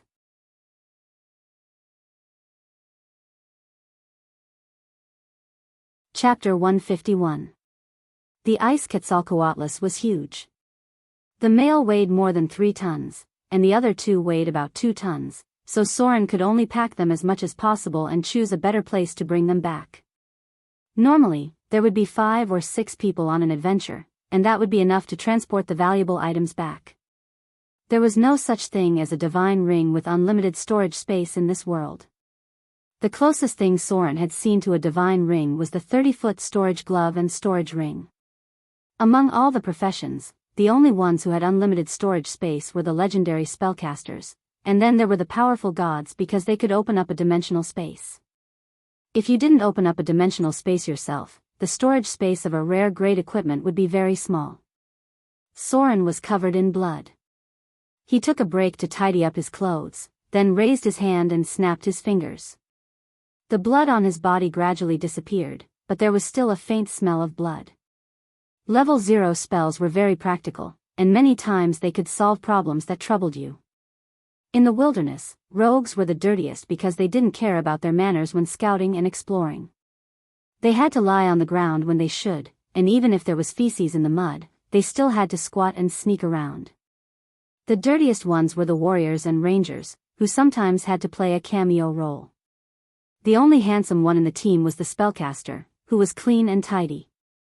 Sometimes the dwarves were the dirtiest because they had short arms and legs, especially those dwarven heavy warriors who were overconfident in their jumping ability. Plop! You might find a surprise when you turn around. Soren was almost done with the corpse of the Quetzalcoatlus. The smell of blood here seemed to have attracted the attention of some creatures, and Soren vaguely heard some sounds coming from the wind. He looked at the cliff in front of him, then began to collect his most important trophies, the dragon eggs that were placed in the dragon's nest. The price of these things was hard to say. They could be very valuable, or they could be suitable for eating, because it was very difficult to tame dragons. At present, only the people near Dragon City had mastered the skill of taming dragon subspecies, and no one else could do it. Many creatures were wild and difficult to tame, especially those with innate racial genetic memories. In the past 100 years, the best executors of dragon-type abilities were the drows in the Underdark. Their method was simple and crude. All they needed was a male pure-blood dragon. It was quite difficult for other species to achieve this. The 4 sides of the cliff were very smooth. Dragon subspecies had high requirements for their nests. These cliffs had been sprayed with their frost breath, and there was a layer of ice about 3 centimeters thick on top of them. Soren touched it, and it was very smooth. He couldn't climb up at all. However, Soren wasn't completely out of options. He took out a dagger and stabbed it into the slippery cliff. He then climbed up bit by bit until he was close to the height of a 3-story building. He kicked off the cliff with his toes and jumped into the dragon's nest. There were 3 white dragon eggs in the nest. They were about the size of basketballs and half of them were buried in the ice. There were special requirements for the hatching of dragon eggs. Soren also saw a small pile of kindlers in the dragon's nest. These ice Quetzalcoatlus must have attacked other creatures. It was the nature of dragons to collect wealth, and they would also collect some shiny things. Most of them were of low value, and some were even damaged. However, there were some minerals, many of which were crystal, amber, agate, and a fist-sized natural gold nugget. Dragon subspecies sometimes attacked kobolds, and some of the spoils would be taken to their nests. Soren took out a part of the dragon meat and threw it away. He turned his head and put the gold nuggets and gems in it. The things here were worth about 2,000 or 3,000 kindlers. Finally, there were 3 dragon eggs. He stretched out his finger and knocked on them to see if there was any movement in them. Then he raised them to the sun. There were no traces of creatures inside. It seemed that they didn't lay eggs for long. The dragon eggs were still a long time away from hatching. This kind of dragon egg could be eaten directly. It was a first-class delicacy, and it was not poisonous. Dragon subspecies eggs couldn't be kept for a long time. There was a need for environmental temperature. Soren put 2 eggs in it and then went back the way he came. He vaguely heard the sound of trolls. He didn't know if it was his illusion, but there were indeed many ice trolls in the Frost Kingdom. Those things were more difficult to deal with than the Quetzalcoatlus. When she saw Soren coming back, Princess Anna was obviously relieved. She raised her little hand and patted her chest and said, "You're finally back. I heard the sound over there and almost wanted to go and see. Fortunately, you didn't come."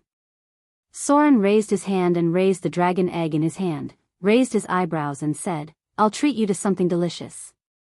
He cracked the dragon egg with the handle of his knife. The eggshell was relatively strong. Then he took out a spoon and stirred it inside. He poured in a small bag of flour, followed by fine salt and stirred. Dragon eggs could be roasted directly on the fire.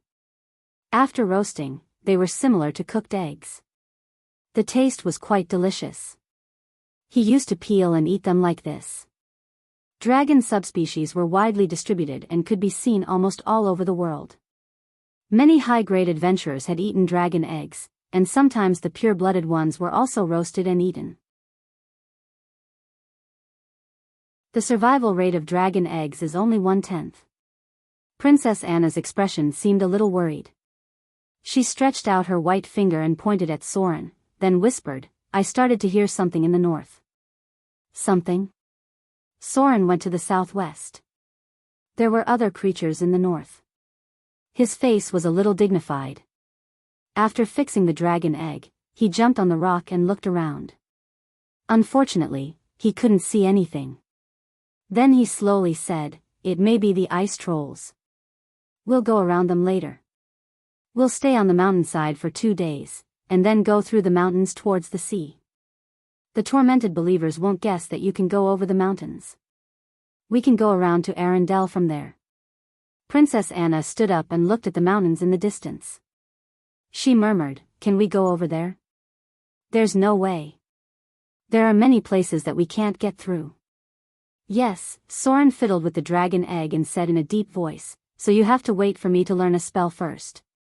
Princess Anna was surprised. Her eyes widened and she said, "You're a wizard." "Nonsense." Soren didn't answer the question. He roasted the dragon egg, broke it open, and cut it flat with a curved knife. Adventurers were not so particular. A knife that had just been used to cut people could be used to cut meat. He handed the other half to Princess Anna in front of him and said, "Eat all of it. This can temporarily strengthen your resistance to the cold. The energy is enough for you to last for 2 or 3 days. A small number of foods could increase the status of a wizard." These things were very rare, and the dragon egg in front of them was one of them. Resistance-strengthening alchemy potions were made with these materials. The two silently filled their stomachs. The bruises on Princess Anna's body seemed to have lessened a lot because of the dragon egg. She had basically regained her ability to move, but when Soren was ready to leave, she leaned over with a blushing face and then lay on his back. Soren didn't pay much attention to this. He carried the girl on his back and headed southeast, ready to go through the rugged mountain path. Since he had agreed to send her back, he couldn't give up halfway. Soren was a person who valued promises. Half a day passed quickly. They found a deserted cave, which seemed to be the nest of a polar bear. The smell inside was very bad. Princess Anna was a little dirty, mainly because she got dirty when she was cleaning. Except for her pretty and clean face, she didn't have much of the noble feeling of a princess. The girl's ability to adapt was good. She even knew to tidy up because they would be staying here for a few days. Soren set up 2 beast traps and a simple warning trap. Maybe his craftsmanship was a bit wasted, it took him more than half an hour to set them up. His style was still inclined to be a combat-type rogue, and he rarely spent a lot of time studying traps. The main reason was that during a battle, the enemy might not necessarily step on it, so it took a lot of time to set it up in advance. The sky was getting dark. Soren lit a candle and opened a magic scroll. From time to time, he would write with a quill pen. He cut a stone into a simple platform. Next to him was Princess Anna with her head tilted. She wiped her clothes with snow, and her hair was tied into 2 ponytails. She sat quietly next to him. He didn't know if it was because she ate the dragon egg, but her face was slightly flushed. Maybe it was because the energy brought by the dragon egg accelerated her blood flow, or maybe it was because of other effects. The girl seemed to be very adaptable to boring things. Her patience must be good, because she could watch Soren analyze spells for 2 or 3 hours. The life of a princess was actually very boring. This was especially true for a princess like her who was destined to manage the kingdom. While other princesses were enjoying themselves, she spent most of her time reading books. Books were the most important source of knowledge in this world. She needed to learn about law, literature, religion, etiquette, art, geography, and other aspects of knowledge. Sometimes, her learning tasks were even more important than the ice witches. The kind of princess who grew up and married for the royal family certainly didn't need to learn these things, because their purpose was not to learn these things. But Princess Anna was one of the 2 pearls of Arendelle. When she grew up in the future, she would have to manage at least half of the kingdom's affairs. The people under her rule were estimated to be more than millions of people. She needed to assist the Princess Royal in dealing with the affairs of the country. As a future ruler, it was certainly not enough for her to only play and enjoy. Although she was a princess, she had received the education of a successor to the throne. If nothing unexpected happened, the future ruler of Arendelle would be her child, because few men could match the powerful Princess Royal. It was even possible that she would become a godlike existence. Princess Royal did have the qualifications to become a god. If Princess Royal became a god, she would be the next queen of Arendelle. The throne would be inherited by her bloodline. Although she was a little inexperienced and looked a little childish, she was still very young after all. A 15-year-old girl, you couldn't ask too much of her. You're tuning into the Dreamy Love Stories YouTube channel. Don't forget to subscribe and join us on this journey to catch the most captivating stories.